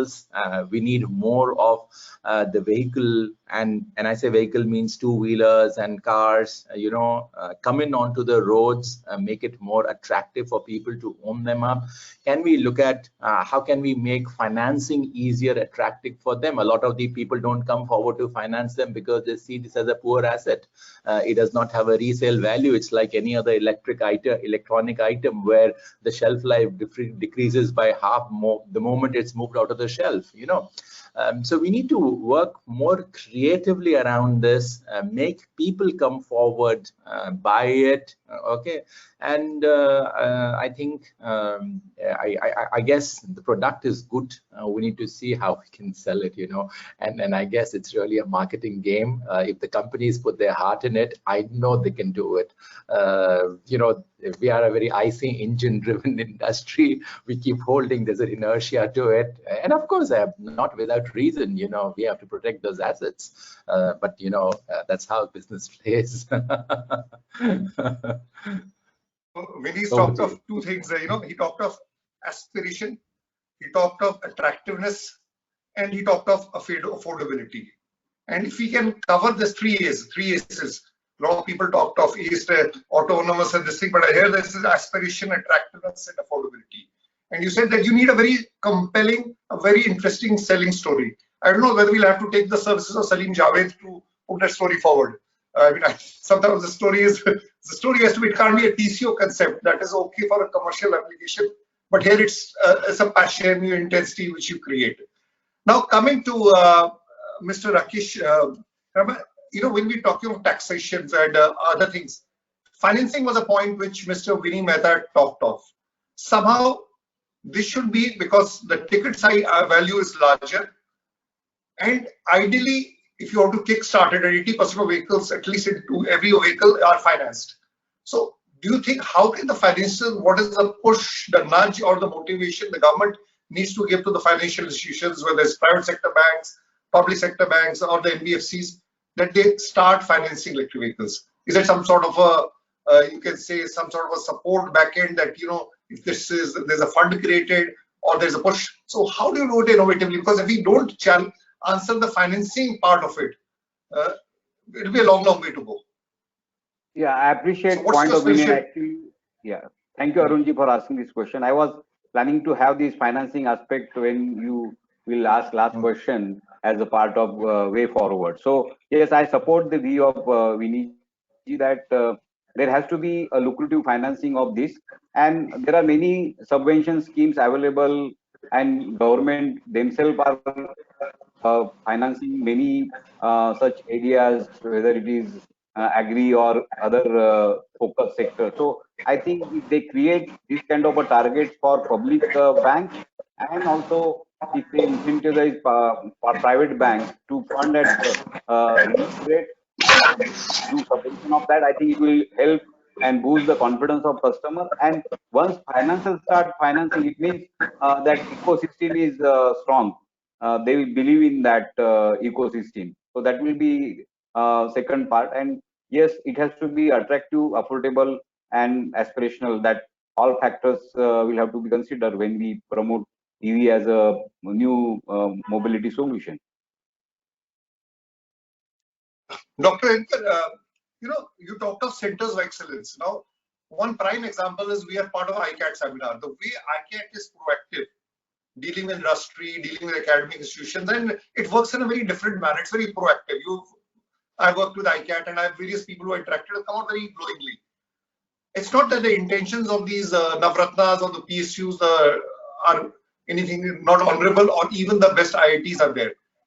We have this challenge in this country that somehow, unlike US or other countries where the industry academy interface is very strong, and how do you get that interface? I mean, it should not be two parallel lines. I mean, it should not be the East is East and West is West, and never the twain shall meet. How do you get that? Because once we get it synchronized, once it's like a symphony of Zubin Mehta, then things start happening very fast. So what's your answer to this? Because you're a PhD yourself, and you deal with a lot of educational institutions. IIT Chennai is in the forefront. How do you get them and industry talking to each other so that they are talking on a daily basis, not they're pushed to talk to each other? this is a halfway crossing from both sides, and whenever whichever industry, whether it's an ACMA member or a SIAM member or any OEM, willing to cross 50% distance, and whichever academician willing to cross the other side 50% distance, this happens. This is always happening throughout the earlier generations of engine pollutions. When emissions came in late 90s, there was a fear again in the industry. We were not having facilities, not understanding how the emissions get created. There was a rush to and how the gas fuels burned. Delhi was going into CNG. You can see the literatures published at the time from Indian academic institute and research facilities and the oil companies' research institutes. The massive amount of research went in at that point of time, about 4 years starting from 96 to 2000. Same thing need to happen today. It's happening in some institutes and some research facilities.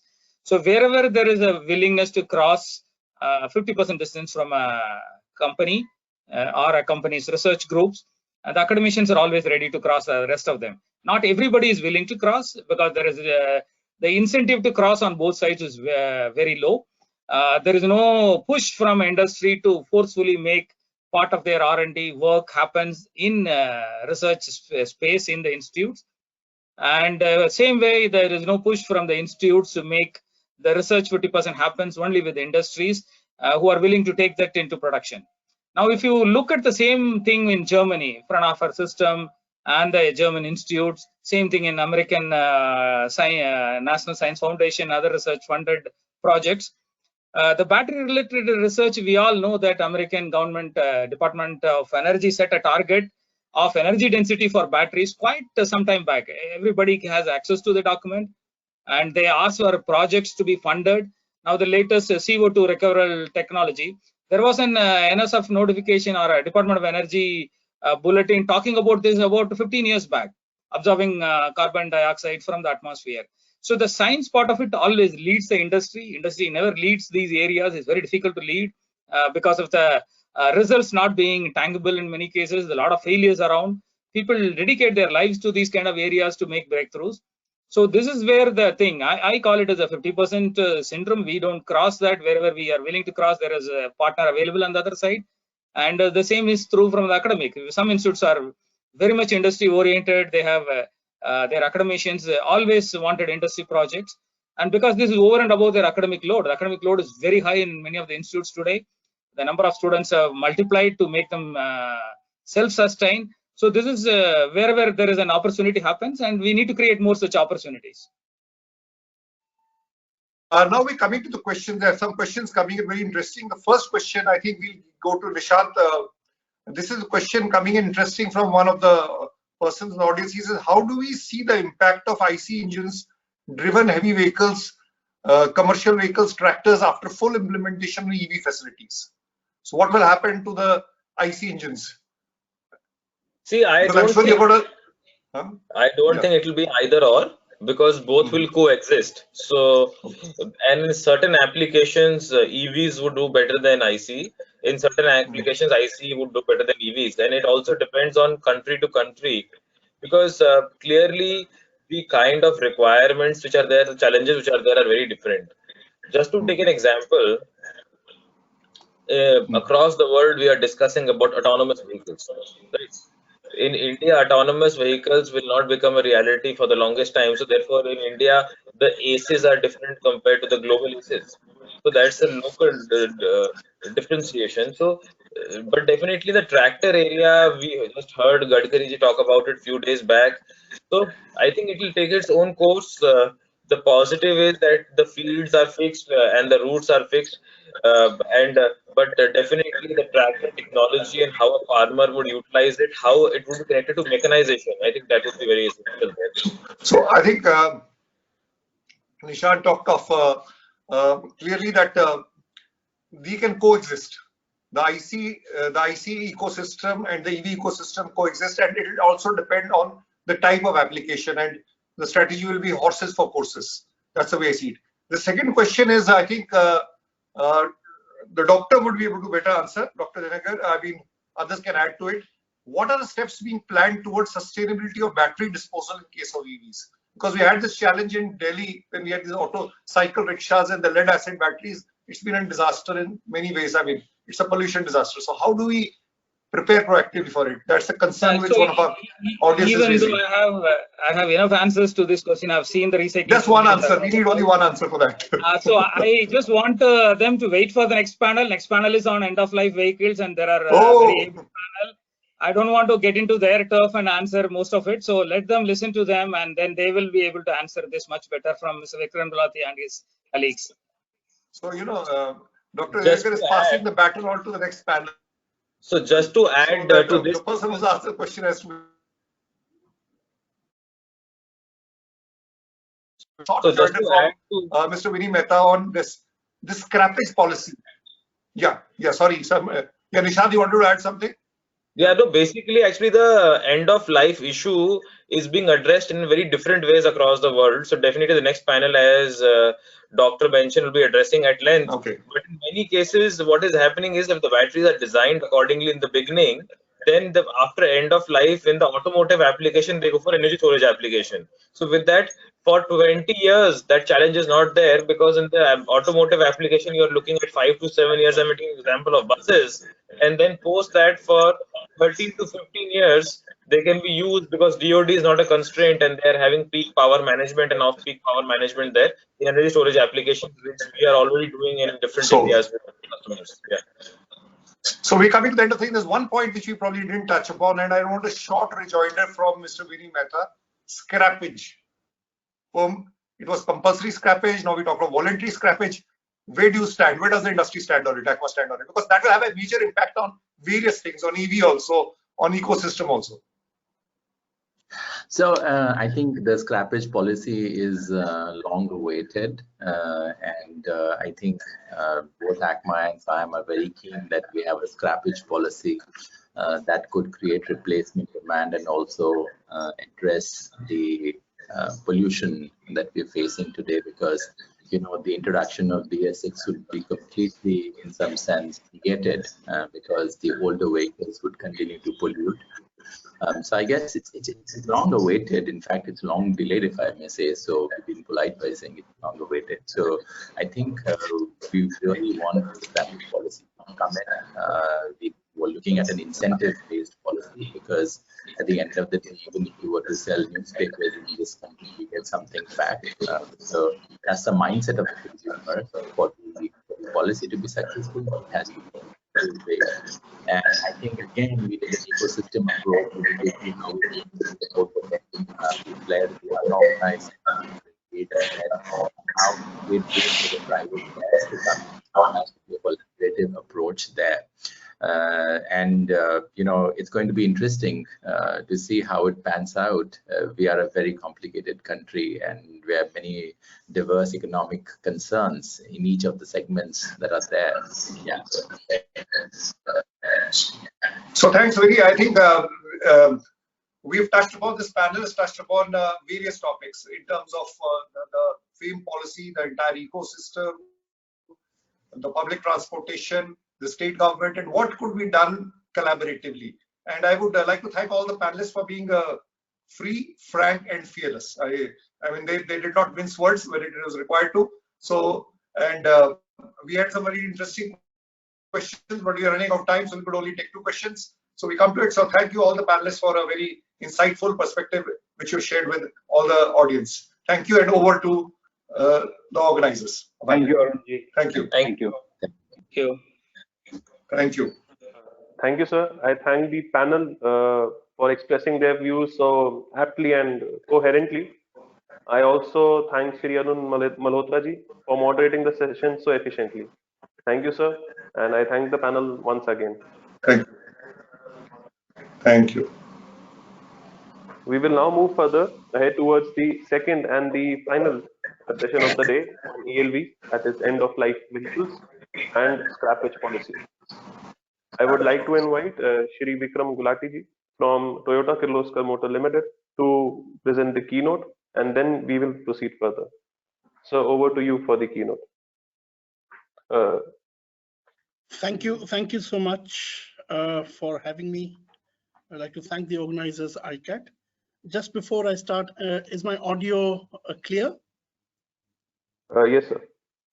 Loud and clear. So on the issue of end-of-life vehicles and vehicle scrappage policy, I'd just like to set a bit of a context before I go into discussing the recent developments that have happened around the announcements from the government, both in the budget as well as by the Honorable Minister for Road Transportation. So I'd like to just give a very brief background to global scenario, the existing current situation in India and the challenges, as well as look into why the end of life of vehicle and scrappage policy is absolutely essential for our country. As most of you are aware, the prime drivers for end of life of vehicles is around the need to have fleet modernization. This leads to improved efficiencies and hence realizes the national objectives, social objectives of fossil fuel reduction, mitigation of carbon and pollution. Now, mitigation of carbon emission and pollution is not only direct from the operation side of vehicles, but also indirect by creating a circular economy. The end-of-life policy and scrappage system has been around globally for quite some time, and it was driven by these key drivers way back in early 70s, etc. So if you look at it globally, most economies like Europe, whether you have Europe or UK or Japan, etc., they all have a very strong inspection and maintenance regime, and it's linked to vehicle scrappage.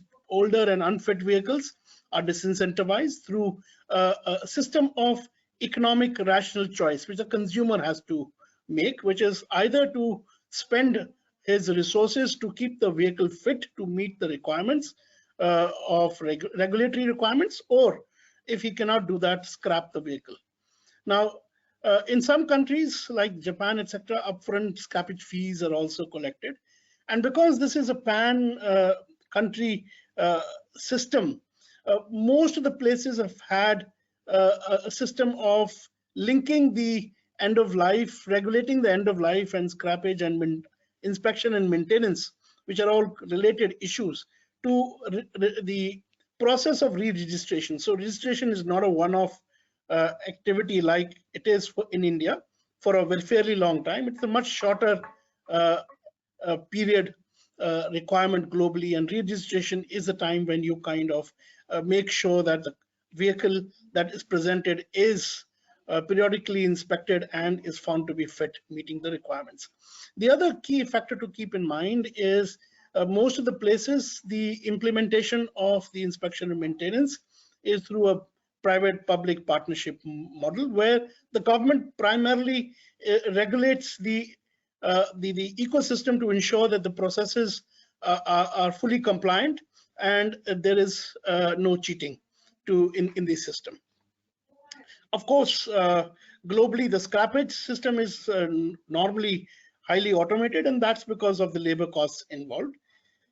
Additionally, in recent years, we're beginning to see penal measures such as congestion and pollution charges also being introduced by policymakers globally in a manner to encourage the consumers to scrap their existing vehicles. Now, while some of these global experiences and processes will be impactful in our context, some others may not be so relevant.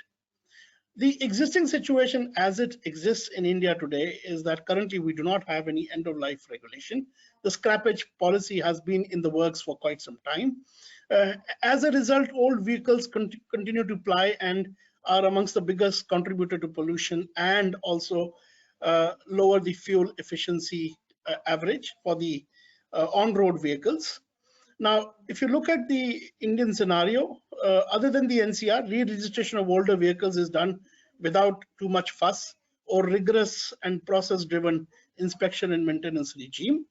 In NCR, road transport, if you look at it, the road transport on an average is contributing around 22% of PM 2.5 emissions, which is of which 50% is basically from older vehicles. This is data basically taken from the Terry DHI study.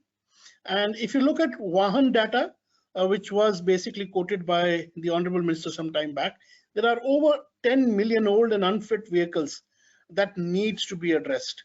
Currently, the system that we have in place is PUC, and we all know that PUC system is quite inadequate, both in terms of the vehicle it is covering. For example, a study recently showed that in Delhi, only 24% vehicles are currently getting covered through the PUC mechanism. Of course, efforts are on to make this system much more rigorous to ensure compliance, but there are also concerns about the system being open to misuse. Scrappage right now, if you look at it in India, is in the unorganized sector, and this has concerns around, this raises concerns around environment, health, impact of the people engaged in the activity, as well as the inability of the ecosystem to extract full economic value that can be extracted.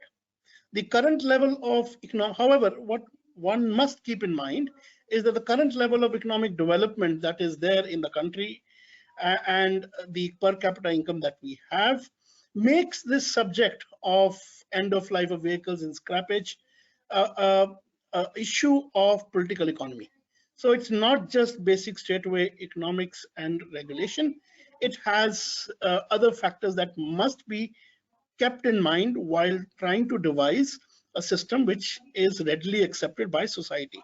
And here the reference is to a vast majority of people who are at a particular level of income and depend upon old vehicles either for their personal transportation or for the commercial requirements. The inspection and maintenance and scrappage policy, like I said, has been under discussion for over a decade. And when I was in the Department of Heavy Industries earlier, I remember this started at around 2007-8, and there have been innumerable reports and study tours and deliberations on this issue.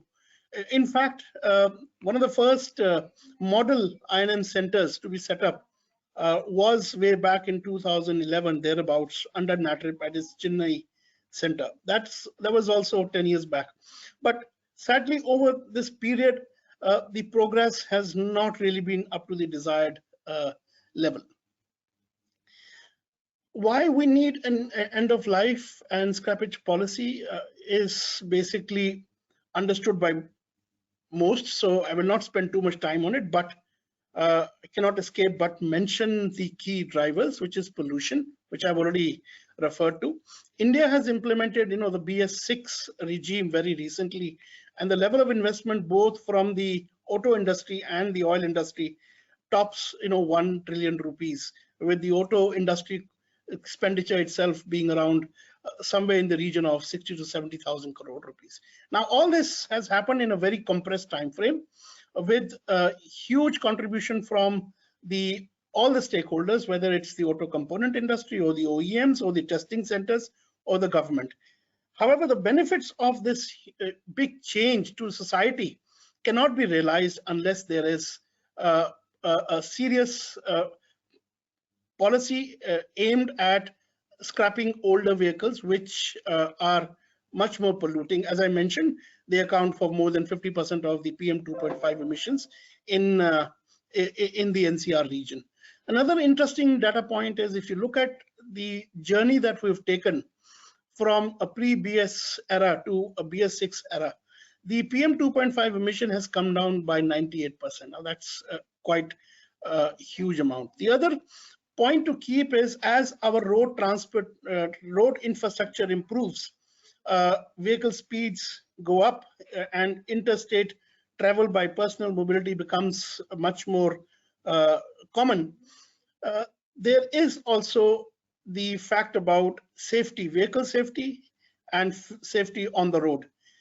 Older vehicles, of course, do not have the safer norms that have come in recently. For instance, the frontal offset and lateral collision, which has been implemented by from 2017, various other mandatory safety regulations regarding speed alert, seat belt reminders, reverse sensors, cameras, driver side airbag, etc.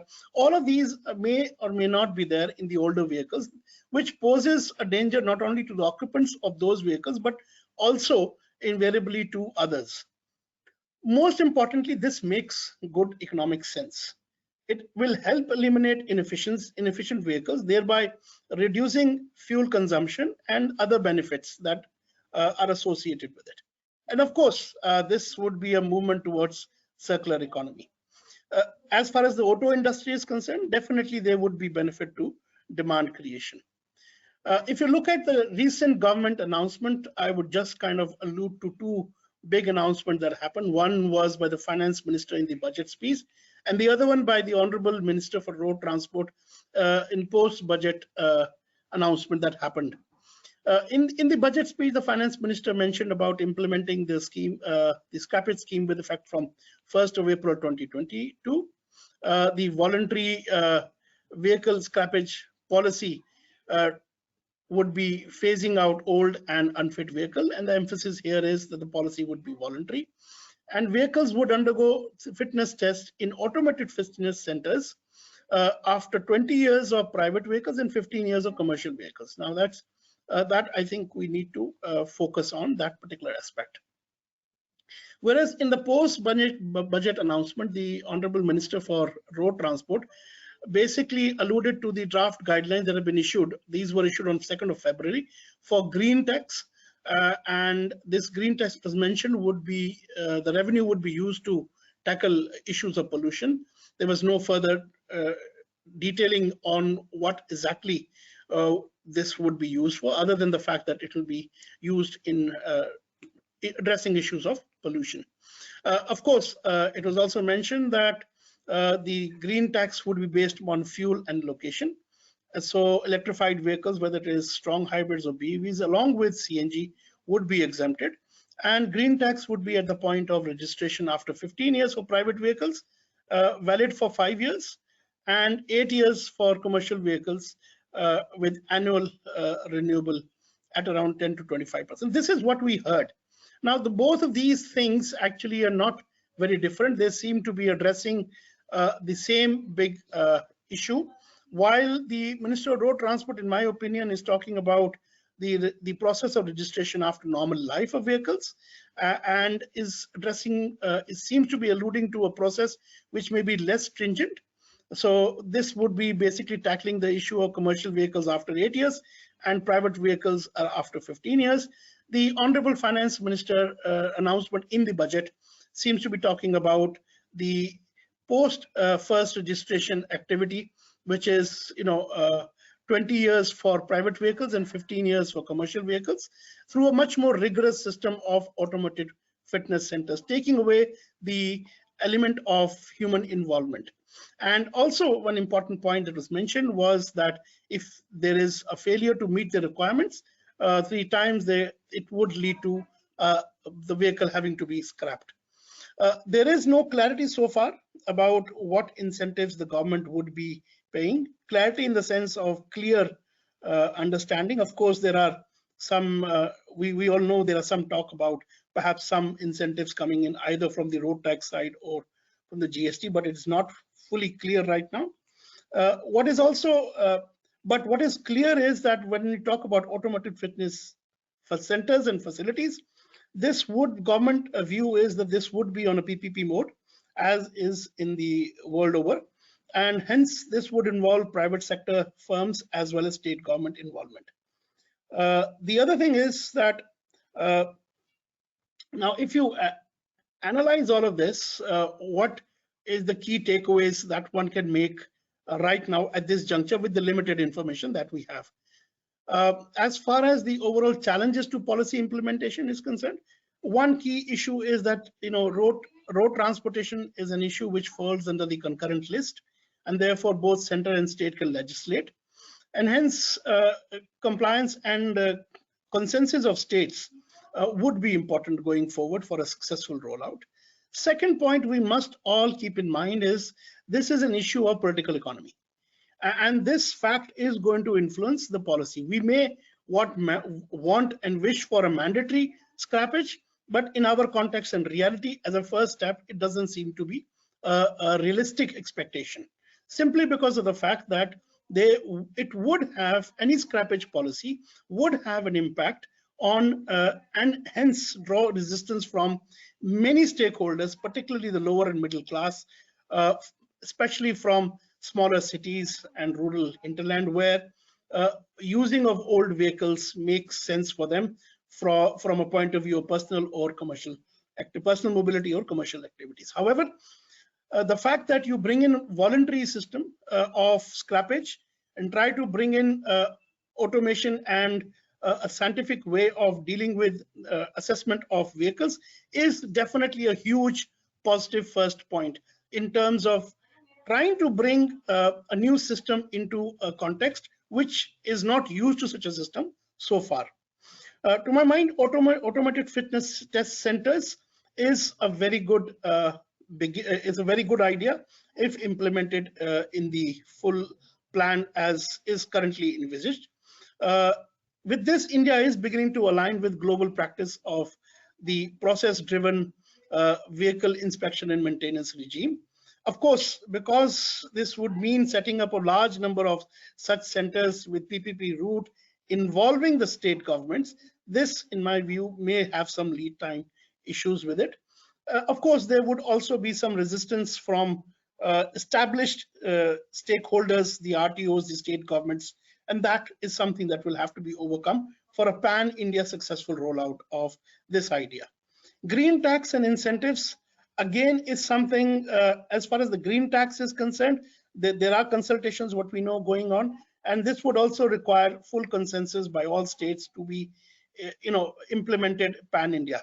As far as incentives is concerned, there could be two possible sources. One is the road tax, the other is the GST.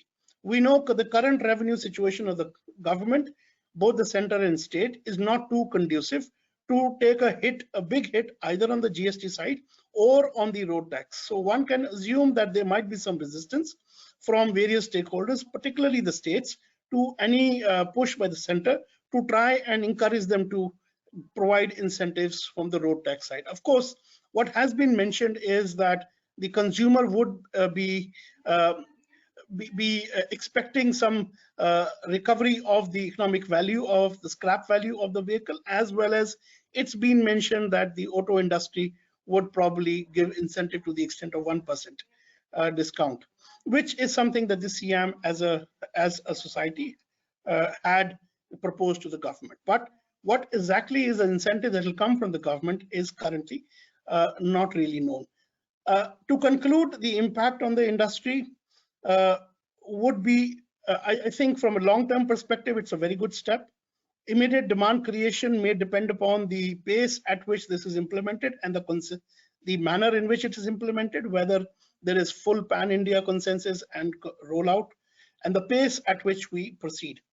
Of course, if there are no incentives from the government, this would not encourage very large number of existing owners of older vehicles to scrap their vehicles readily, since this is a voluntary scheme. But nevertheless, in my view, the developments that have taken recently are path-breaking in the sense that this is something that we've been talking about for over a decade now, and this is now finally beginning to see the day of light. Thank you so much.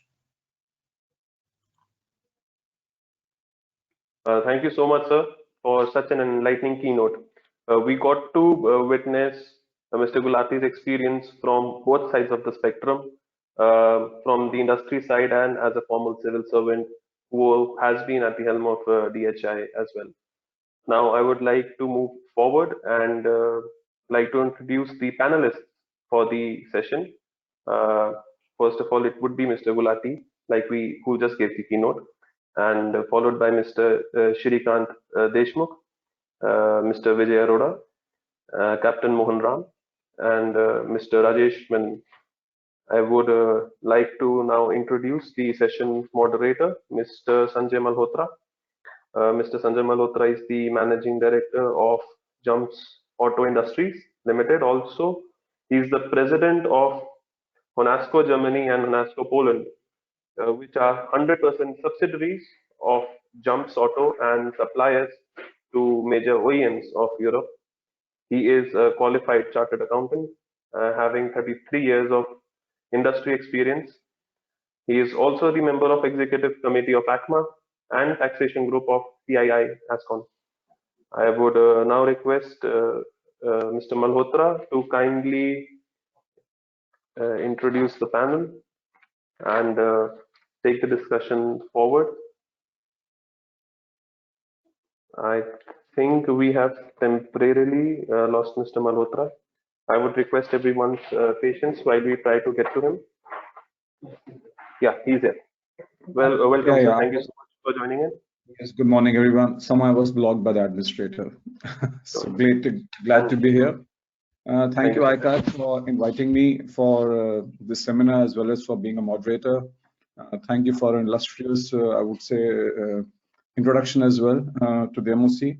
So let me first introduce our panel. We are here to discuss, ELV and scrappage policy, especially in relation to the budget that was announced earlier this month. So as a start, I do want to introduce our panelists. We already heard a nice keynote address from Mr. Vikram Gulati. Mr. Gulati is currently working as a country and senior vice president at Toyota Kirloskar Motors. He is a postgraduate in chemistry and holds also a management degree from MDI. Earlier, he was a civil servant, so he has a rich and varied experience of 22 years of working with the government. A lot of it was in the Department of Heavy Industry, where he was handling automotive industry as well. In fact, he was instrumental in shaping the Electric Mobility Initiative and framing of the Electrical Mobility Mission Plan of 2020. So he has the view from both sides. Welcome, Mr. Gulati. Our second panelist is Mr. Shrikant Deshmukh. He is a general manager at Mercedes-Benz India Limited. He's also been a chairman. He also still is the chairman of SIAM Recycling and Sustainable Material Group. Also Aspire Sub-Board of Recycling and Regulatory Impact. He is as well a mechanical engineer and a diploma holder in automobile engineering. He has about 30 years of experience behind him, and presently he is working with Mercedes-Benz, heading the certification and technical regulations. He received many accolades there as well, and he has wide-ranging experience in various divisions, including customer service, sales, after sales, management training, design development. So welcome as well, Mr. Deshmukh. Our third panelist today is Mr. Vijay Arora, who is the CEO of Mahindra Accelo, as well as a director in Mahindra Steel Service Limited, Mahindra SSTC or Series Recycling, which is really Cero, which is actually India's first recycling company. He has 27 years of experience in handling business, various portfolios, including strategy, manufacturing, projects, business excellence. He's also played a key role in setting up and spearheading new initiatives that the company has ventured into, like power transformers, stampings, and distribution transformers. Presently, he is spearheading Mahindra Accelo's most ambitious project of foray into India's into automotive recycling, which is a first of its kind, and also its diversification into e-commerce space. Mr. Arora, welcome to you as well. Thank you, Sanjay. Nice to be here. Pleasure. Our next panelist is Captain Mohan Ram, who's a domain expert, I would say, in ELV. He is Captain Ram is a veteran with 66 decades of work experience, in the last 30 years being in the automotive industry. He's a pioneer in ELV recycling initiative in India, first alerting the industry in 2003, that's way back. And he has attended conferences and visited recycling units all over the world and is internationally known in ELV circles. He also was an invited member of the International Study Group on Recycling Group in Southeast Asia, constituted by MITI Japan. He headed the ELV Recycling Technical Group of SIAM from its inception until his retirement a few months ago. And he was instrumental in drafting guidelines, which are now a part of the Ministry of Road Transport guidelines. To cap it all, he has written a comprehensive book, Recycling of End-of-Life Vehicles, Focus on India and Developing Nations. He's made it his life mission to develop a commercially viable and environmentally friendly regime for recycling. Welcome, Captain Ram. It's a pleasure to have you here. Our next panelist is Mr. Rajesh Menon, my colleague from the industry as well. He's DG of SIAM, and he took over this responsibility last year. 2 years ago, I'm sorry. He was earlier Deputy Director General in CII and was responsible for leading CII's international engagement and facilitating the Indian industry to expand its global footprint through specialized services including business events and specific market facilitation. He also been involved in various other internal functions in CII, and today through SIAM, he is the face of the automotive industry. Thank you, Mr. Menon. So we are here to discuss what has really come in the budget. As we all know, and already mentioned by Mr. Gulati, the government of India has announced this voluntary scrapping policy that has to be notified by the Ministry of Road Transport and Highways. This fitness test and the policy will be done in the automated test centers. For commercial vehicle, the fitness test will be done in 15 years and personal vehicle after 20 years. This policy is expected to boost the demand for automobiles. Consumers will get the benefit of adopting newer vehicles that will be more fuel efficient. They will also save on maintenance costs. And of course, the voluntary scrapping policy will lead to reduction of our import bill on crude oil. No doubt, it will also, newer vehicles will have lower emissions, thus reducing our vehicle population. So this is being touted as a good initiative, and we are here to discuss the pros and cons and where we are and how to go forward with it. I would like to start with Captain Ram. Captain Ram, can you hear me clearly? Captain Ram, you're unmuted.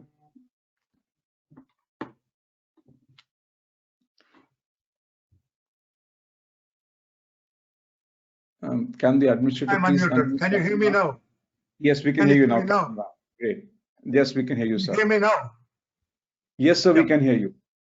Yes, shall I? So, Captain Ram, my first question, I would say, comes to you. I would like to have your view about this policy, and more specifically, I would say India has, since you have a very good international perspective, India has adopted this from other Western nations, or I would say developed nations. I want to understand how many countries have such a policy on ELV and scrappage. That's one part of the question. Secondly, can India really afford such a policy? Because we are a very diverse country with a market at every level. I mean, theoretically, nothing gets thrown away in our country. It gets passed down from one level to the next. So are we really ready for this? Or are we actually a bit ahead of the curve, in this matter when we look at the international perspective? Captain Ram, please. Good afternoon. Thank you for the opportunity for sharing my views. There are well-written policies in the European Union, UK also, which was part of the European Union until recently. There are very well-established policies in Japan. America has a good system going, but without too much regulation. They don't believe in regulation. There are policies in writing in China and Korea, but not really implemented in full. So and there are excellent references for us how to go about it by looking at the European system and the Japanese system. We cannot duplicate it because our local conditions are different, especially automation and loss of employment, etc. But we can learn a lot of lessons. That has been my endeavor all the time. Question is, you asked the question, can we afford the scrappage policy? Can we not afford not having a scrappage policy is the question I'll ask. Because older vehicles not only increase pollution, they are valuable resources. It's not a question of selling more cars by the industry. It's a question of reducing pollution. It's a question of recovering materials. 85% by the weight of a car is recoverable as materials, and 10% as energy. All that is just running as junk outside. So the question is, if you look at society as a whole, in terms of job creation, reduction of pollution, what we call import substitution, reduction in mining, sustainability, climate change, it is a win-win for society. Most win-win for societies may mean temporary inconveniences and losses to one sector or other. As Gulati mentioned, this is a very tricky issue with a lot of political connotations. That has been the main problem. Now, I would like to focus on what we can do. We always say government should do this, government should do that. That is very easy to say that. It's always put the blame, put the onus on the other guy. Now, let me start with a few things. The government made a very good move in that MORTH guidelines. They are by and large very sensible. They are still in draft form. First thing we should do is to work with the government to get them promulgated. Those rules go a little further even than the industry did. They recognize that the recycling regimes for three-wheelers and two-wheelers are fundamentally different from cars. So they've made different area requirements. They've been very proactive in that. The second thing those rules say is the inspection will be done, the certification will be done by experts from MRAI, Metal Recycling Association of India, ARAI, maybe ICAT also, and SIAM. So it's very easy to say that you need checklists, you need agreed standards. And there is a standard available which the ARAI has been working with SIAM called AS 129. That has been held up for a number of administrative, I'm sorry to say some political reasons also. And the SIAM also made some unwise inclusions in that, like reference to taking back vehicles, etc. The AS 129 should be modified and brought up to date. And it should also, it is very important, it not only talks of scrappage vehicles, it also talks of design of future vehicles to higher standards. So the vehicles which come for scrappage in 15, 20 years time will not have heavy metals, will have higher scrappage value, will not have polluting materials. So that should be pushed ahead. The next thing is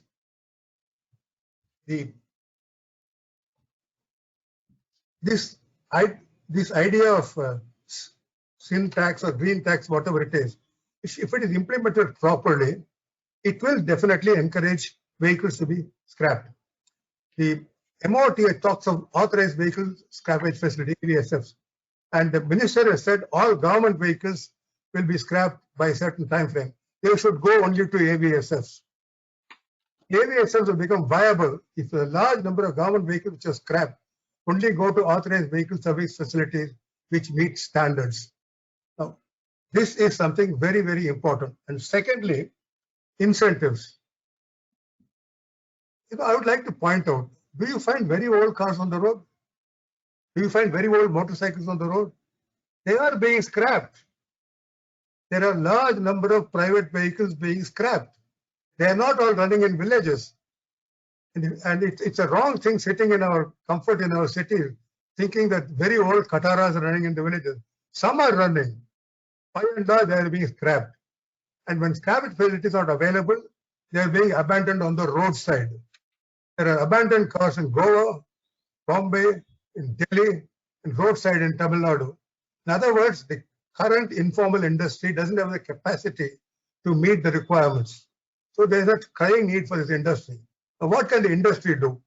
First is work towards AS 129 getting promulgated. Work with the ministry to get the MORTH guidelines issued. Thirdly, work for common certification standards with ARAI, MRAI, SIAM, and ICAT, so that when an inspector goes to look at an AVSF, uses the same standard. And most importantly, large organizations set up demo units under their own wing. Now, let me talk about two-wheelers. Two and three-wheelers are fundamentally different from cars from scrappage point of view. They contain far less fabric, far less foam, etc., have much higher yield of steel and aluminum. They don't have airbags. They don't need expensive presses to compress the monocoque bodies. So there is a requirement of dedicated scrappage facilities for two and three-wheelers. This initiative should come from the majors like Hero, HMSI, TVS, Bajaj Auto. Each of them can set up one model scrappage facility for two-wheelers. The investment for that is very low because it's not like a car. You don't need so much equipment. You only need a bit of land, maybe 10, 12 crores, you can set up a model facility. Unless we show some initiative, unless we put our money where our mouth is, it's no use going on bleating what others should do. I think it is time that the industry steps forward and takes a proactive step. And I must congratulate Mahindra's, and I believe Tata's also take initiative for setting up scrappage facilities. Other majors also, and Maruti is also working on it. All other majors also should work on this. And I think if the industry shows proactive attitude to this, the government will follow. Instead of just sitting in our offices and saying, government should do this, government should do that, so easy to say that nothing will happen. I think let us put our mouth where our mouth is. That's all I have to say. Thank you. Thank you, Captain Ram. Very well articulated your thoughts on the process. We will come back to you, of course, for more comments. But right now, I would like to have the opening comments from Mr. Vijay Arora. Mr. Arora, can you hear me clearly?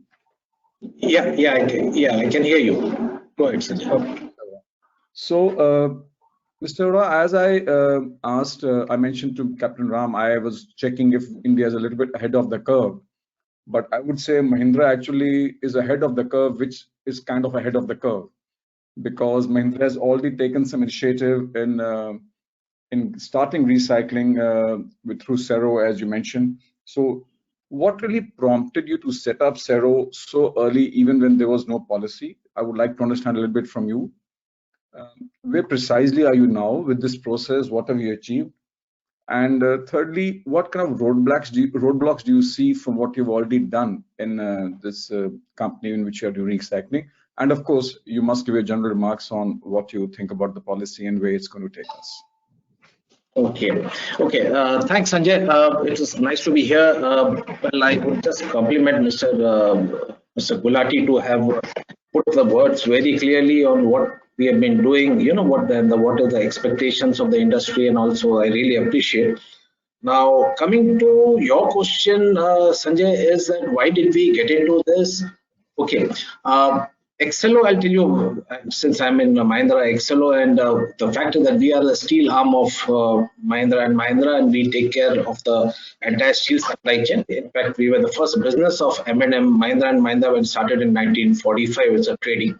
So we've been trading in steel all along. So, you know, and we've been importing scrap steel. So it was a normal thing that we were looking at how to get into this steel, this thing, how could we generate more steel in India? So that is from where we started. We were working on this, we saw there were a lot of vehicles. So we were looking at this business. That was the time we got in touch with MSTC, it's the government of India. So that's where we actually both came together, and we thought we had a common ground. They were also looking at it. So that's how we got into it.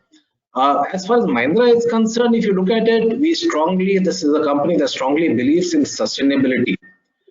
We've been working and we've been producing vehicle as from our group's point of view, that was the only thing that was lacking. It's from, cradle to the grave. So that was the thing that we were all looking at it from the group's point of view. We owe it to our nation. So that's the reason we actually went into this. So, and we had a same wavelength with MSTC. So we decided to let's take a jump. Somebody had to go in first. So we decided let's do it. It was a learning experience for us. We have been facing it. Your next question was, what were our learnings of this? Well, frankly speaking, we've been having a lot of problems because when we got into it, nothing existed. So we had to create the whole thing out of nowhere. What we realized, I did go across and see across the world, but what we realized that each country has its own way of functioning, of approach towards this thing. India is a country that you cannot copy what Japan is doing or Europe is doing or America is doing. It has its own way of functioning, as Mr. Gulati put it. You can pull out the last amount of material out of a car, rather than scrap it, because that's the kind of infrastructure. So it was it's been a learning experiences from us. We've been getting into it, making mistakes, learning from our strategies, modifying our strategy, going it. So there's been a lot of learning across there, a lot of problems from day to day. Sourcing of a vehicle is really an issue, as Mr. Ram put it, Mr. Mohan put it, where are the vehicles? The fact is that the vehicles are not there. Most of the vehicles are old. There have been unorganized sector who've been processing vehicles. You see vehicles standing on the roads and others. So that is an issue. So that's what we have learned. The vehicles are actually not as, what the figures point out, 40 million, 10 million. So those kind of vehicles are not there. Initially the investment was high, so we had to, since we were making losses, we had to come out with alternative ways. We have to develop our own equipments. So that is the advantage that we had. We have actually come across, generated our own equipments, and as a part of our contribution, we will be going forward and making this equipment available to the Indian, people as well, whosoever wants to get into recycling. So we will try to make those equipments available, because we have to be Aatmanirbhar. We cannot go on importing equipments from other countries and doing it, so it's not viable. So we are developing our equipment that suits Indian cars. So we will be coming up with this. On the front of operations, yes, we have had problems because the policies don't exist. Each government, state government has a different approach to this. RTOs don't have, we have had roadblocks on statutory front with RTOs coming and stopping our operation, saying that you can't dismantle cars as it's not been deregistered. When you go to them for deregistration, we have been proactive in telling them that we are dismantling. Then they have problems saying that there's no rules exist for deregistration in there also. And in some states where the rules are something there, even you find that two RTOs have different rules for deregistration. So there are a lot of problems that we have been facing. So we've been overcoming that. We've been trying to talk to RTOs and get the things done. So there are a lot of problems that we're facing, and we're overcoming them. So we hope this policy would take care of it. So there are a lot of expectations from the policy. I hope they take care of it. So that is how we are going about it. As far as where do we stand now? Yes, we started in Delhi in 2016-17. We started, but then we've been going slow because that was been a learning curve for us. We wanted to understand the business. Then subsequently we diversified into Chennai, and now we opened up our third center at Pune. Going forward this year, we have plans, and this financially we have plans to open up 2 more, and by next year we plan to have 25 centers across the country. So that's how what we are planning to go about. So we are in touch with a lot of OEMs as well. So that's how it is. Great. Thank you, Mr. Ra. Thank you so much for giving us how your experience has been so far. I would now come to Mr. Shrikant Deshmukh. Mr. Deshmukh, you can hear me clearly? Can you unmute yourself? Yes, I can. Yes, okay. I can hear you clearly. Great. So, Mr. Deshmukh, you have led the SIAM recycling group for a while now, and because you are part of Mercedes-Benz, so I would like to hear from you a more global perspective about Mercedes-Benz. I mean, what has been the experience of Mercedes-Benz from the scrappage policy in other countries? And a little bit on the commercial side, because we all belong to the automotive industry, in terms of increase in sales, what really impact in percentage terms can we expect on our sales by having a proper scrappage and ELD policy? Thank you, Mr. Malhotra. Valid questions which you have asked. In fact, two parts of it. So I would like to start with the first part, which is more on how is the experience of Mercedes-Benz, particularly in other countries. And let me start with Europe, actually. So in Europe, Europe has started formalizing this recycling activity way back in 1990s or even before that. There were a lot of recyclers who were there in those countries which were working already. However, the good practices which they started, in fact, the formal regulation has been there from 2000, which was EC 53. However, these good practices like policy formulation, meeting both the objectives, which were basically what Mr. Gulati and Mr. Mohanram, Captain Mohanram were mentioning, more of an environmental objective and also ease of doing business, they were taken into consideration. And while doing that, in fact, the Mercedes-Benz basically was also quite actively involved in formulating those policies.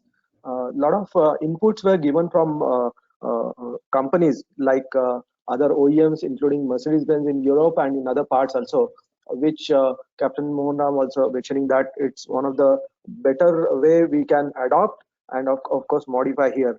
So this is one topic which we should first of all formulate. Secondly, also, in fact, in India, particularly, government should think of basically integrating informal sector players by upgrading them. And this is one of the topic which has to be pursued very clearly, because that is one area which needs to be looked at from all the OEM perspective also. For example, in fact, we were talking about in our SIAM group, we were talking about supporting from all the industry as well as from government side in terms of setting up some sort of a recycling park. Government should think of promoting on that side, because similar kind of things are also attempted in other countries and were successful. Also, handholding of this informal sector from OEM side was also done from Mercedes in other countries, wherein a lot of information, information on dismantling and training of the people has also been provided from OEMs particularly. So these are the few things which needs to be looked into. Of course, there are many other areas which needs to be looked at, like what Captain Mohanram and Mr. Gulati were mentioning about. But then two important points which we would like to also mention, that as a responsible OEM, there has to be some active persuasion from industry side also to support government in by participating proactively. These regulations which are coming up needs to be in fact it needs to be also in such a way that it meets the objective of this environmental protection, at the same time sustainable business models which compliant operators would like to do by stricter enforcement, which has to happen actually. These are the few things which I would like to mention. Second topic or second subtopic which you second sub question which you asked, how it will be benefiting industry in terms of sale. I would like to say that of course these estimates are estimates. I don't want to believe on those estimates, but yes, directly and indirectly this will benefit to industry in selling some vehicles. I don't want to number them right now at this point of time. But more so, I would like to say that, as I mentioned, as a responsible corporate, we should look at environmental sustainability and environmental protection. This will be the major topics which I would like to mention here. Thank you. Thank you, Mr. Deshmukh. Mr. Menon, I'd like to come to you now. I hope you can hear me clearly, right? Yes, Sanjay. Yes. Perfect. So, Mr. Menon, of course, like I mentioned earlier, you are the face of the automotive industry to the government. And I guess what we've achieved is through a lot of effort from SIAM, which you probably have led. I'm guessing all of this, of course. So what has been your learnings from the interaction that you've had with the government? What really was the trigger for this? What can we expect in a real policy? And more importantly, Mr. Menon, what can be done to really have this as an effective policy? You know, we've had past policies. Typical example is the CNG policy. It was a great policy that came 25 years ago. But when you look at the queues outside the CNG stations, you see it was not really executed really well. So is it just going to be an additional policy that will be like add an medal to our name that India has a scrap it EV policy? Or will it really, what can we expect to make sure, what do we need to ensure that it's really effective and it meets the objectives that we're talking about in this discussion? So Sanjay, first of course, thank you to ICAT for inviting me to be part of this panel discussion. So let me answer your question in two parts. So first, of course, is our engagement with government and how the discussions have happened. In fact, Captain Mohanram has been leading SIAM's engagements with government for many years, and now, of course, Shrikant is chairing that group. You know, if you notice, of course, attention has come because of Finance Minister's speech where she referred to announcement of a voluntary vehicle scrappage policy. But the first, I think, first major breakthrough which Captain Mohanram referred to in his remarks was the draft guidelines which MORTH came out more than a year back. And there was a reference to what they call authorized vehicle scrappage facilities. And it was post a lot of discussions, a lot of interactions. And that was the first major breakthrough that the government is now taking first steps ahead of for a recycling/scrappage framework. And that guidelines is still in a draft form. As Captain Mohanram said, we are still engaging with the government to make sure those are finalized. The second, of course, there was a reference to certification. How do we ensure that the certification standards are in place? So that discussion is still going on. Captain Mohanram mentioned to AS 129. So there are several small steps which has happened the last year and a half, 2 years, and of course the recent, which is a major announcement by the Honorable Finance Minister, was of a voluntary vehicle scrappage policy. And I would also mention that Honorable Finance Minister in 2019 September, when the industry was going through a slowdown, when they came out with several announcements, one of the press conference she mentioned that they will be very soon coming out with the scrappage policy. So last 2 years there have been several engagements, and the government is now very keen to come out with this policy from various aspects. One, of course, definitely is environment, climate change, and of course social aspects to it. And that is something which is a very welcome move. Having said that, we are now waiting to see the details of the voluntary vehicle scrappage policy. And I must also mention the recent announcement of green tax. I think Mr. Gulati referred to that in his thing. So there have been several small steps in the last 2 years from the government perspective. And in our interactions, when we had, even on the pre-budget interactions, when we had with the Honorable Finance Minister, Honorable Minister of Road Transport Highways, we have been requesting for a scrappage policy, and we have always been saying that the scrappage policy must be accompanied by incentives. And as Mr. Gulati referred to it, we also mentioned that OEMs are willing to also contribute in some form to those incentives. So we're now waiting for that framework to be announced. So that's an answer to the first part of your question. The second part of your question, I think, what will be the trigger to make it successful, and how you ensure that this policy achieves the desired result? Very clearly, from our perspectives, is that we need to have an incentive in some form, so that the customer is incentivized to scrap his old vehicle. And commercial vehicles, we are saying it should be applicable for all segments. Captain Mohanram referred to two-wheelers, but all segments will benefit out of it. But on the other hand, there has to be a proper investment. There has to be on those inspection maintenance centers, automatic fitness testing centers. So there's a large framework and infrastructure to be put in place for it to be successful. But as I said, these are good initial steps, and it's been small sub-steps for the last year and a half to 2 years, but I'm sure this movement is going forward. Thank you, Mr. Menon. Mr. Gulati, again, thanks again for your detailed opening remarks. But I do have a couple of small questions for you, because the advantage here is that you have, in your previous life, you were on the other side and you're on this side, so we have the advantage of both the views from you. But more specifically, how does Toyota plan to get involved in this recycling process? And also, we see a lot of, the policy for Toyota in other countries is that these older vehicles get shipped to countries, I would say mostly developing countries in Africa, on Southeast Asia, South America. I mean, why have this scrappage policy when the vehicle can still be used in other countries where it would make a difference to people's lives? And what is Toyota planning to do about it? I would like to say we'll have to be brief, because we already on an extension with ICAT. So please go ahead, Mr. Gulati. Thank you for those questions. First of all, Toyota, our 2050 vision is for, two key elements of that is one, zero carbon life cycle, which is very relevant. And of course, second, building a society based upon concept of recycling, circular economy. Hence, to make the response very short, I'll focus just on India right now.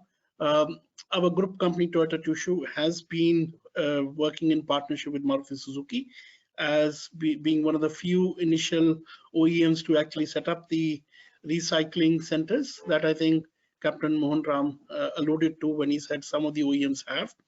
Within the TKM, we've also separately set up a model process which we have used for recycling our Goshi or our vehicles which are used for testing, etc.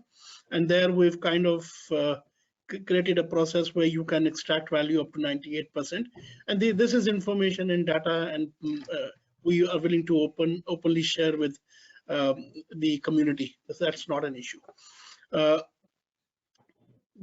As far as the global trade in used cars is concerned, it's not really limited to any one country or OEM. It's a general trade that seeks to maximize economic value through reuse, because reuse is also equally important element of the whole concept of the wider concept of recycling, etc. So where you have vehicles which are meeting the requirements and which can be adequately treated to be also safe and meet the requirements of the host country, these are available for trade, and that does go in.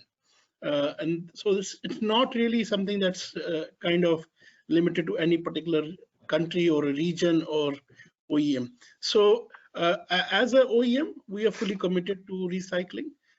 We have, like I said, already entered this space through our group company, and as our philosophy or vision for going forward, we would like to see globally our efforts towards life cycle zero carbon and society that is deeply embedded into the concept of recycling. Thank you. Thank you, Mr. Gulati. So I know we all support this move by the government, but I would like to now switch gears and go to the other side, the naysayers, I would call them.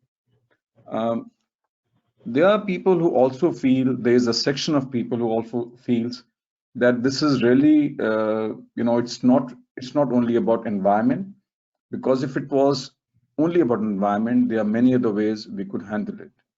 We could bring BS6 to or the next level of certification. We could push more towards EVs, as we heard in the last discussion. The push towards EV is definitely not strong enough for a country of our size and economic level. We could focus much more on public transport. These, if it was only about environment, there were many other ways that the environment could be handled. So is the environment really an excuse for us to sell more cars? I mean, let's face it, in the hinterland, we don't have any environmental issues. India resides in its villages, not in its cities. We have serious environmental issues in cities like Delhi, Mumbai, all these places. But when you go to the hinterland or to the rural areas, there is no environment issue. I mean, let's see, Jugaad, that crude vehicle that we see, is what you see on the highways when you go towards the interiors. So if environment was only an issue, there were many other ways to handle it. And are we trying to look at India with a Western template? Because not more than 15 to 20 countries have such a scrappage policy. They also had something at a much lower level. I'm coming to you, Dr. Ram, Captain Ram, sorry. So maybe it's more than that. But the fact remains that our standard of living is so low that even an older vehicle can make a big difference to the life of some people. So are we following this Western template, which may or may not apply to us? So I want to hear the views from all of you on this aspect from the naysayer side.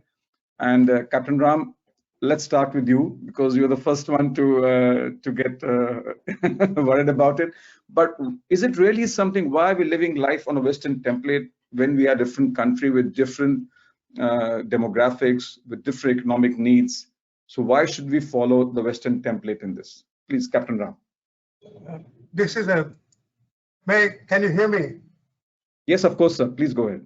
This is a very dangerous and specious argument. It's been advised for the last 20 years. Let me give you some hard statistics. India imports 10 million tons of shredded auto scrap. If we get all older vehicles scrapped every year, we'll get 2 million tons of scrap generated within this country. We'll get 75,000 tons of aluminum, and virgin aluminum from bauxite and craolite requires 20 times the energy which is used for recycled aluminum. Same thing is true for copper. Same thing is true for other materials. There are so many benefits in terms of reduced mining, reduced import, reduced pollution. The mistake the SIAM made was they linked recycling to the fleet modernization. So people thought SIAM is advancing its own self-interest to sell more vehicles. And I'll tell you honestly, in one meeting in 2007, in the SIAM board meeting, one CEO told me, I don't care what happens to the vehicles, let them be scared. I want to sell more vehicles. We started like that, some of us. But this is a dangerous argument because society cannot, this jugaad you mentioned, these jugads pollute. These jugads are dangerous. This country needed jugaad economy when we are a control and command economy. We are trying to join up with the world. I think the most hated word in my dictionary is jugaad. We want technology. We want low-cost frugal engineering, but not using a old car, scooter petrol engine into a jugaad venture or put some damn diesel, no possibility of pollution, fuel consumption, etc. I think at least in this group, we should fight against jugaad because jugaad is a scarcity syndrome. We are not a scarcity economy anymore. And I think frugal engineering, yes. Intelligent adaptation, yes. Not jugaad, not the kind of thing which runs along the streets of Haryana and Punjab. I don't, at least the SIAM, the ACMA, CIA, all people who are modern and outlook. It's nothing to do with self-interest, nothing to do with robbing poor, etc. I think, why should we have tractors? Why not we go back to bullocks everywhere? Now, this whole thinking is spacious. I don't want to discuss the technology. I object to this philosophy and line of thinking. Thank you. Thank you, Captain Ram. I may or may not subscribe to the question I put on the table, but why I put the question is because there is a group of people who have this view. Mr. Gulati, I will come back to you, but I would like to get views from others as well. Meanwhile, Mr. Arora, we come back to you. What is view on this, where it is said that it is really an excuse, and we have many other ways to reduce environmental issues, and they are definitely they can make older vehicles can make a big difference to some people's life, and the place they would use it would not really be affected environmentally. Please, Mr. Arora. Yeah, Sanjay, in fact, I concur with what Captain Mohan Ram said. In fact, let me tell you, I said there, where are the vehicles actually? If you look at it, Maruti 800 was last produced in 2014. 6 years later, how many Maruti 800 do you see on the roads? Very, very hardly anything. It was one of the highest selling vehicles. Actually, these vehicles have been going out of the circulation by the unorganized sector. Its only thing is that we're trying to make sure that whatever is happening in a proper way, so that it doesn't spread more population or more pollution. If you look at the pollution, there are other ways also. But then ultimately, what happens is a contribution of everything. You get the steel back into recycling.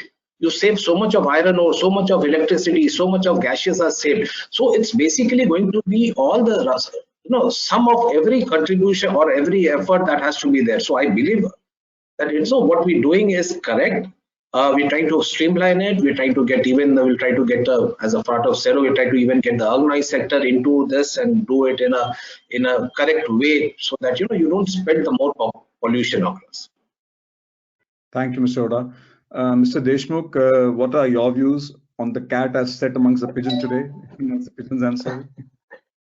Yeah, actually, what Captain Mohan Ram said is absolutely correct. In fact, I fully agree with what he's saying. See, if we are looking at pushing something to a rural area is not right thing. Understand, if so many vehicles are pushed, if one of the estimate which was given that there are somewhere around 10 million odd vehicles are there. I don't know the figure exactly whether it is right or wrong, which might have to be scrapped.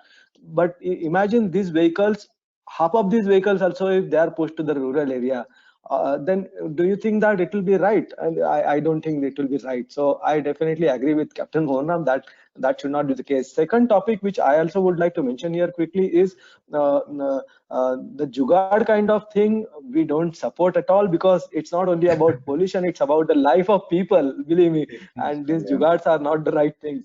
So these are the two things which we need to look at. And third important thing, which Mr. Arora was also mentioning, it's not about only giving these vehicles to some informal sector which are right now doing recycling of these vehicles, but we would like to have that recycling also to be done in the environmental friendly way. Otherwise, it will become another, or it is already another disaster. You might have heard a lot of news about what happens in those Mayapuri and other areas, which we should now focus on as well. These are my views. Thank you, Mr. Deshmukh. Mr. Gulati, sorry I held you back. Please, what are your views on this other view from the other side? Perfectly. I'll not repeat what's been said, but I'll just react to a couple of those points that you mentioned. Pollution is in cities. It's not. Pollution, when you talk about pollution, you've got to see it holistically. Carbon emission is actually going to be the pollutant of the future. It's not just about PM 2.5, NOx and SOx, etc. Carbon is going to be more devastating for the globe as a whole. And whether the carbon is emitted here in the city or elsewhere, it doesn't really matter. So that is one aspect we must keep into perspective. Second is that when you recycle, you are actually stopping a lot of the economic activity, which would throw up too much pollution. So you've got to look at the whole concept of pollution from a holistic life cycle perspective. That is one. Second, I totally agree, public transportation is something that has to be encouraged. There are no two ways about it, and I think nobody in this panel will go against that. But the whole concept is the pace at which we are growing as a country. Even if you factor in humongous investments in public transportation, most of the forecasts tell you that by 2030, the new vehicle sales are going to be around 9 to 10 million vehicles. That means there is always going to be demand for personal transportation, which is basically because of a gap that public transportation cannot meet. Hence, private transportation, what we basically need to focus on is, if I as a consumer am taking the choice of private transportation, I must be accountable for the pollution that I put out. It's not just my own personal economic benefit that I can look at. There has to be some costs in case I am polluting more than the others. I think it's about this voluntary system is a step in that direction, which is going to encourage people to use old vehicles as long as they are fit, as long as they are meeting the regulatory requirements under which they were manufactured and made. And that's all, I think. So it's not really grabbing vehicles from people and saying that you have to put it in the dustbin. So I think it's got to be looked at in that perspective. Thank you, Mr. Gulati. Mr. Menon, your remarks on this. I know what I've said is totally opposite to what you have been advocating for with the government, but I would like to know what is your view and how you react to people who have a totally opposite view from your side on this issue. I think we've already heard from all the other panelists. So I just want to mention that we need to look at it from a holistic manner, as Mr. Gulati also mentioned about that. Clearly, the benefits are immense, and it's not just addition of selling vehicles. There are immense benefits. I think one is the process of entire formalizing what is already happening. So you are going to deregister the old vehicles, which is not happening now. You will create more scrap. So there will be a process of how do you scrap in an environment friendly manner, which is not happening now. How to utilize the scrap through organized steel mills. So the whole process of recycling, as Captain Mona referred to, benefits of that, because you will recover materials, you will reduce your import bill. So and of course, as Mr. Gulati mentioned, the whole issue of environment from a climate change perspective. So there are immense benefits. It's not just selling more cars. There are immense benefits which will benefit the entire economy in a very holistic manner. Thank you, Mr. Menon. I know we are way out of time, so I would like to just give my closing remarks here.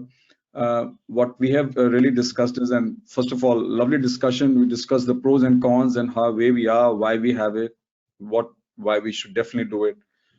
What I would say is, no doubt, we cannot afford not to have this policy. As I heard on this panel, we must have this policy. The big benefits are, of course, the first one is environment.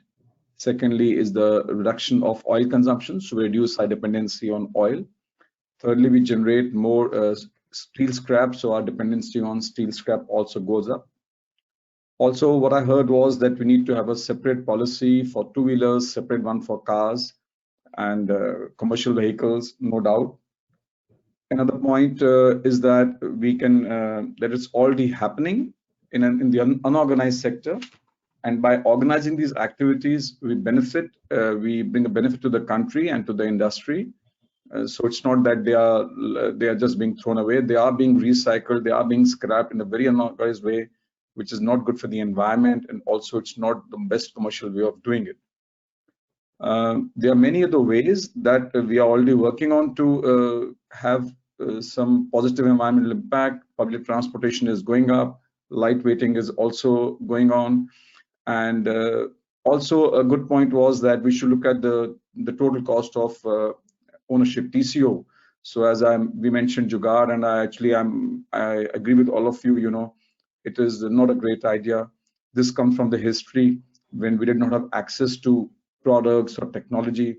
I would say it's the Cold War days that we still live with sometimes.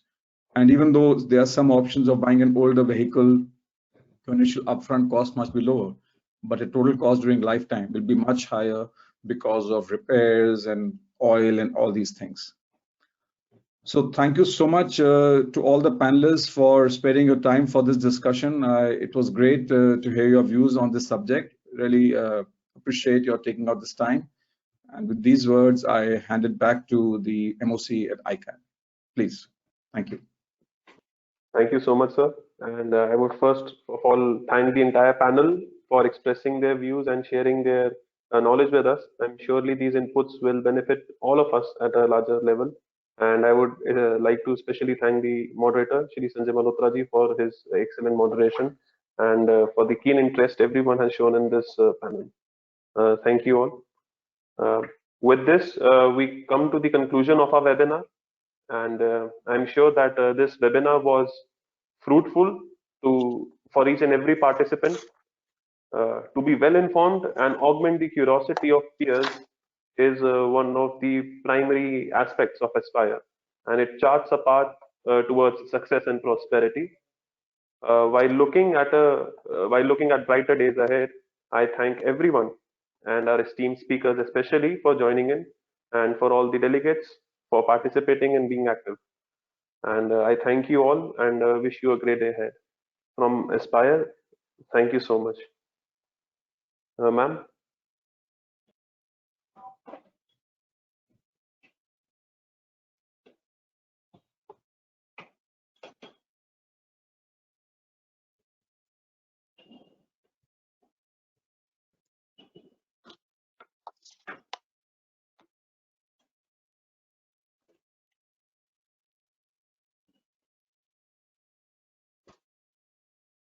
Thank you so much. I thank one and all for making this small webinar very interesting. A lot of deliberations went through it, and all my colleagues with whom I have worked in the past. Captain Mohan Ram has been my mentor and guide from SIAM days, and I've seen him passionate about vehicle recycling and scrappage. I remember my visit with him to China, wherein we had a different perspective altogether, how China addresses the scrappage policy and how they reuse it, how they have a very systemized system in place of vehicle deregistration, and also there are certain imperatives for vehicle scrappage to become successful. And unless and until we have the policy framework and regulatory requirement in place, then only this initiative can become successful. I thank Mr. Sanjay Malhotra for conducting this session very ably and bringing in a lot of different perspectives and a lot of interesting discussions on board. I thank Mr. Rajesh Menon for being part of this panel and also helping from SIAM side to help me in putting the panel together. Captain Mohan Ram, as I said, have always been a great admirer of his wit and his activity and his passion and his energy level. It's remarkable.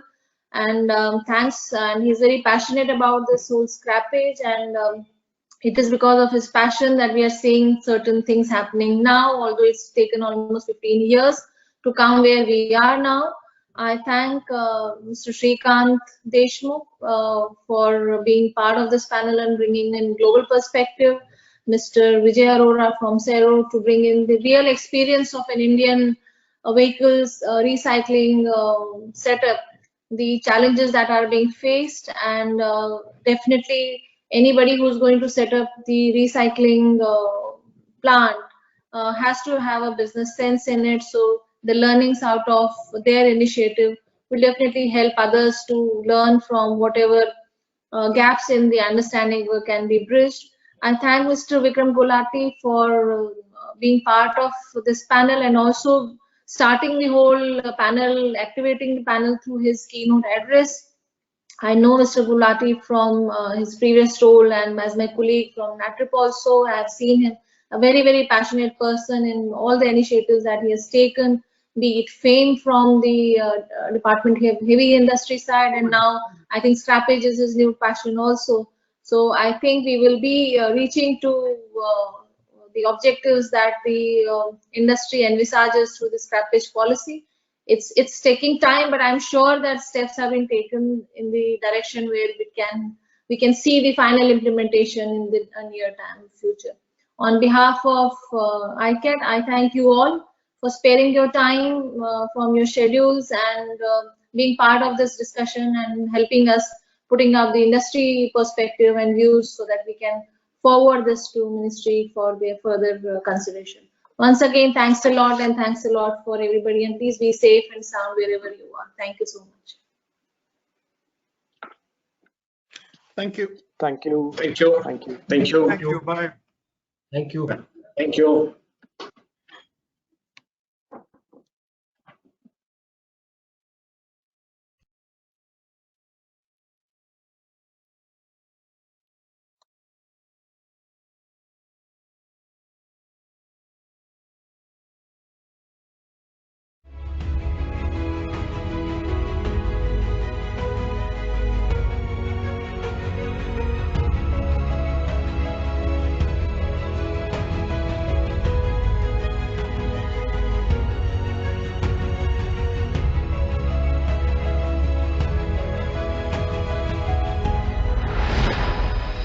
International Centre for Automotive Technology, ICAT. The most populous democracy in the world, the Republic of India is a vast South Asian country with diverse terrain ranging from the Himalayan peaks to Indian Ocean coastline and a history dating back 5 millennia. A cultural melting pot, it is a pluralistic, multilingual and multi-ethnic society which became one of the fastest growing major economies post market-based economic reforms in 1991. A key contributor to this enviable position is the automotive industry, which accounts for 7.1% of the country's gross domestic product, GDP. Located at the northern hub of automotive industry in Manesar, Haryana, ICAT has emerged as a comprehensive technical partner to the automotive industry and renders valuable services such as homologation and certification, developmental projects and testing and automotive R&D projects. The state-of-the-art infrastructure at ICAT is pivotal in carrying out these functions and can be broadly classified into following areas of excellence. Powertrain Laboratory. Powertrain Lab offers services in the fields of vehicle and engine emission and performance test, along with calibration services. The labs are fully equipped to undertake the homologation test of both the engine and the vehicle as per latest Indian, European and other international regulations of automobiles. Apart from homologation, performance measurement of engine and vehicle, fuel consumption measurement and optimization, emission tests and optimization including EGR, engine mapping, exhaust temperature optimization and ECU calibration of vehicles. Engine Test Cell, ETC. There are 13 transient test cells ranging from 35 kilowatt to 880 kilowatt capacity. These engine test cells are capable of carrying out advanced tests such as performance, optimization, emissions measurements, EGR and SCR optimization, durability and validation for engines for various automotive and no automotive applications.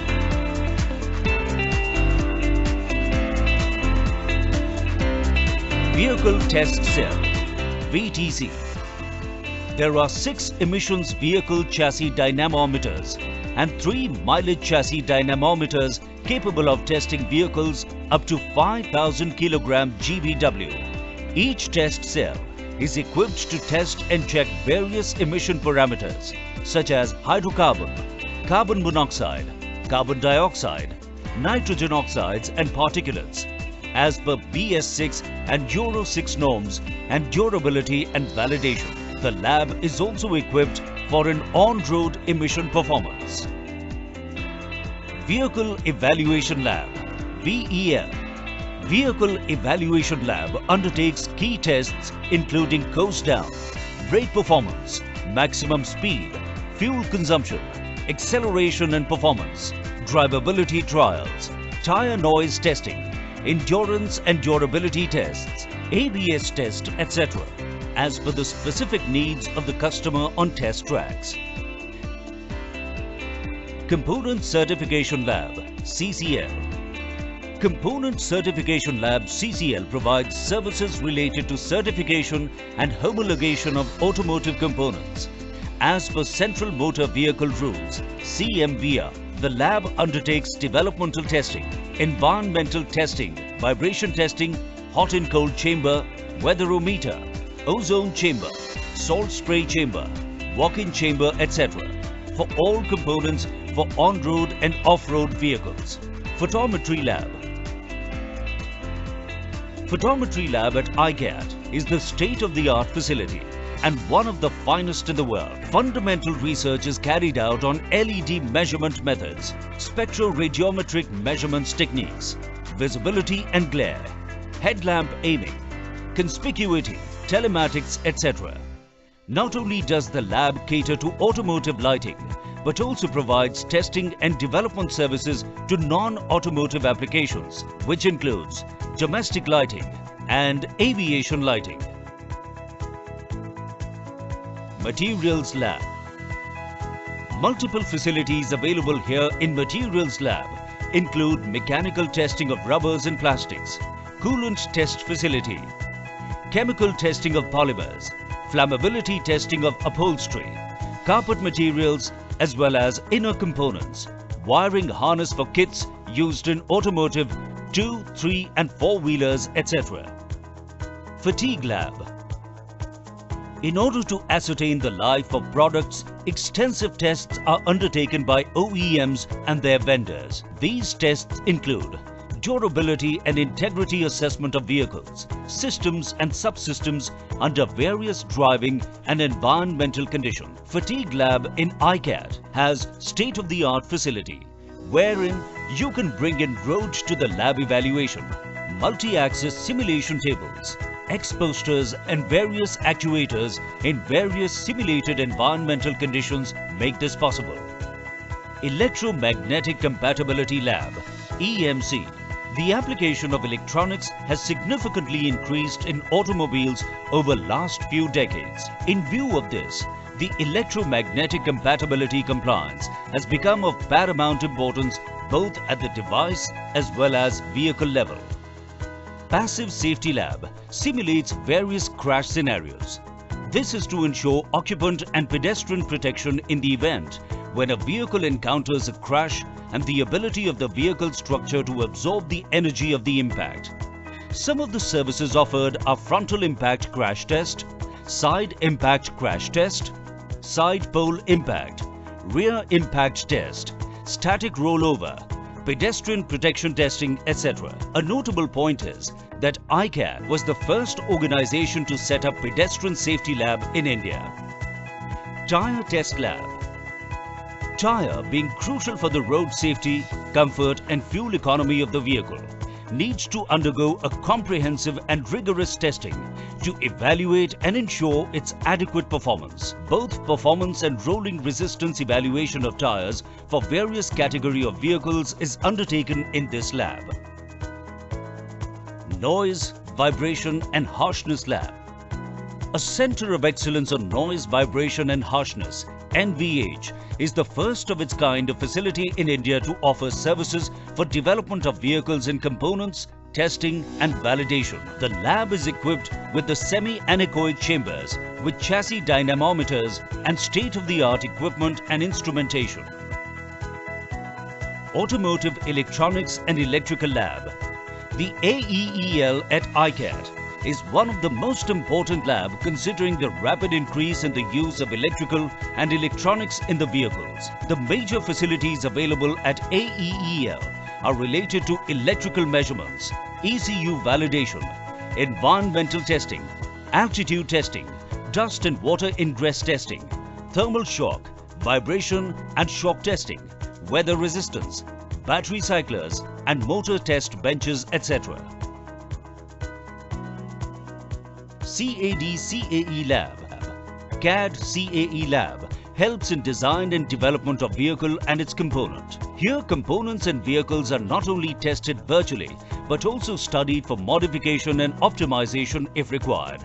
Apart from virtual testing, it offers other services such as CAD modeling, drawings, fixtures and structure design. ICAT is poised to develop into Automotive Development Center, not only to provide certification services, but also product development services to Indian and global OEMs. At ICAT, we constantly strive for excellence, both in terms of building facilities and building matching skills.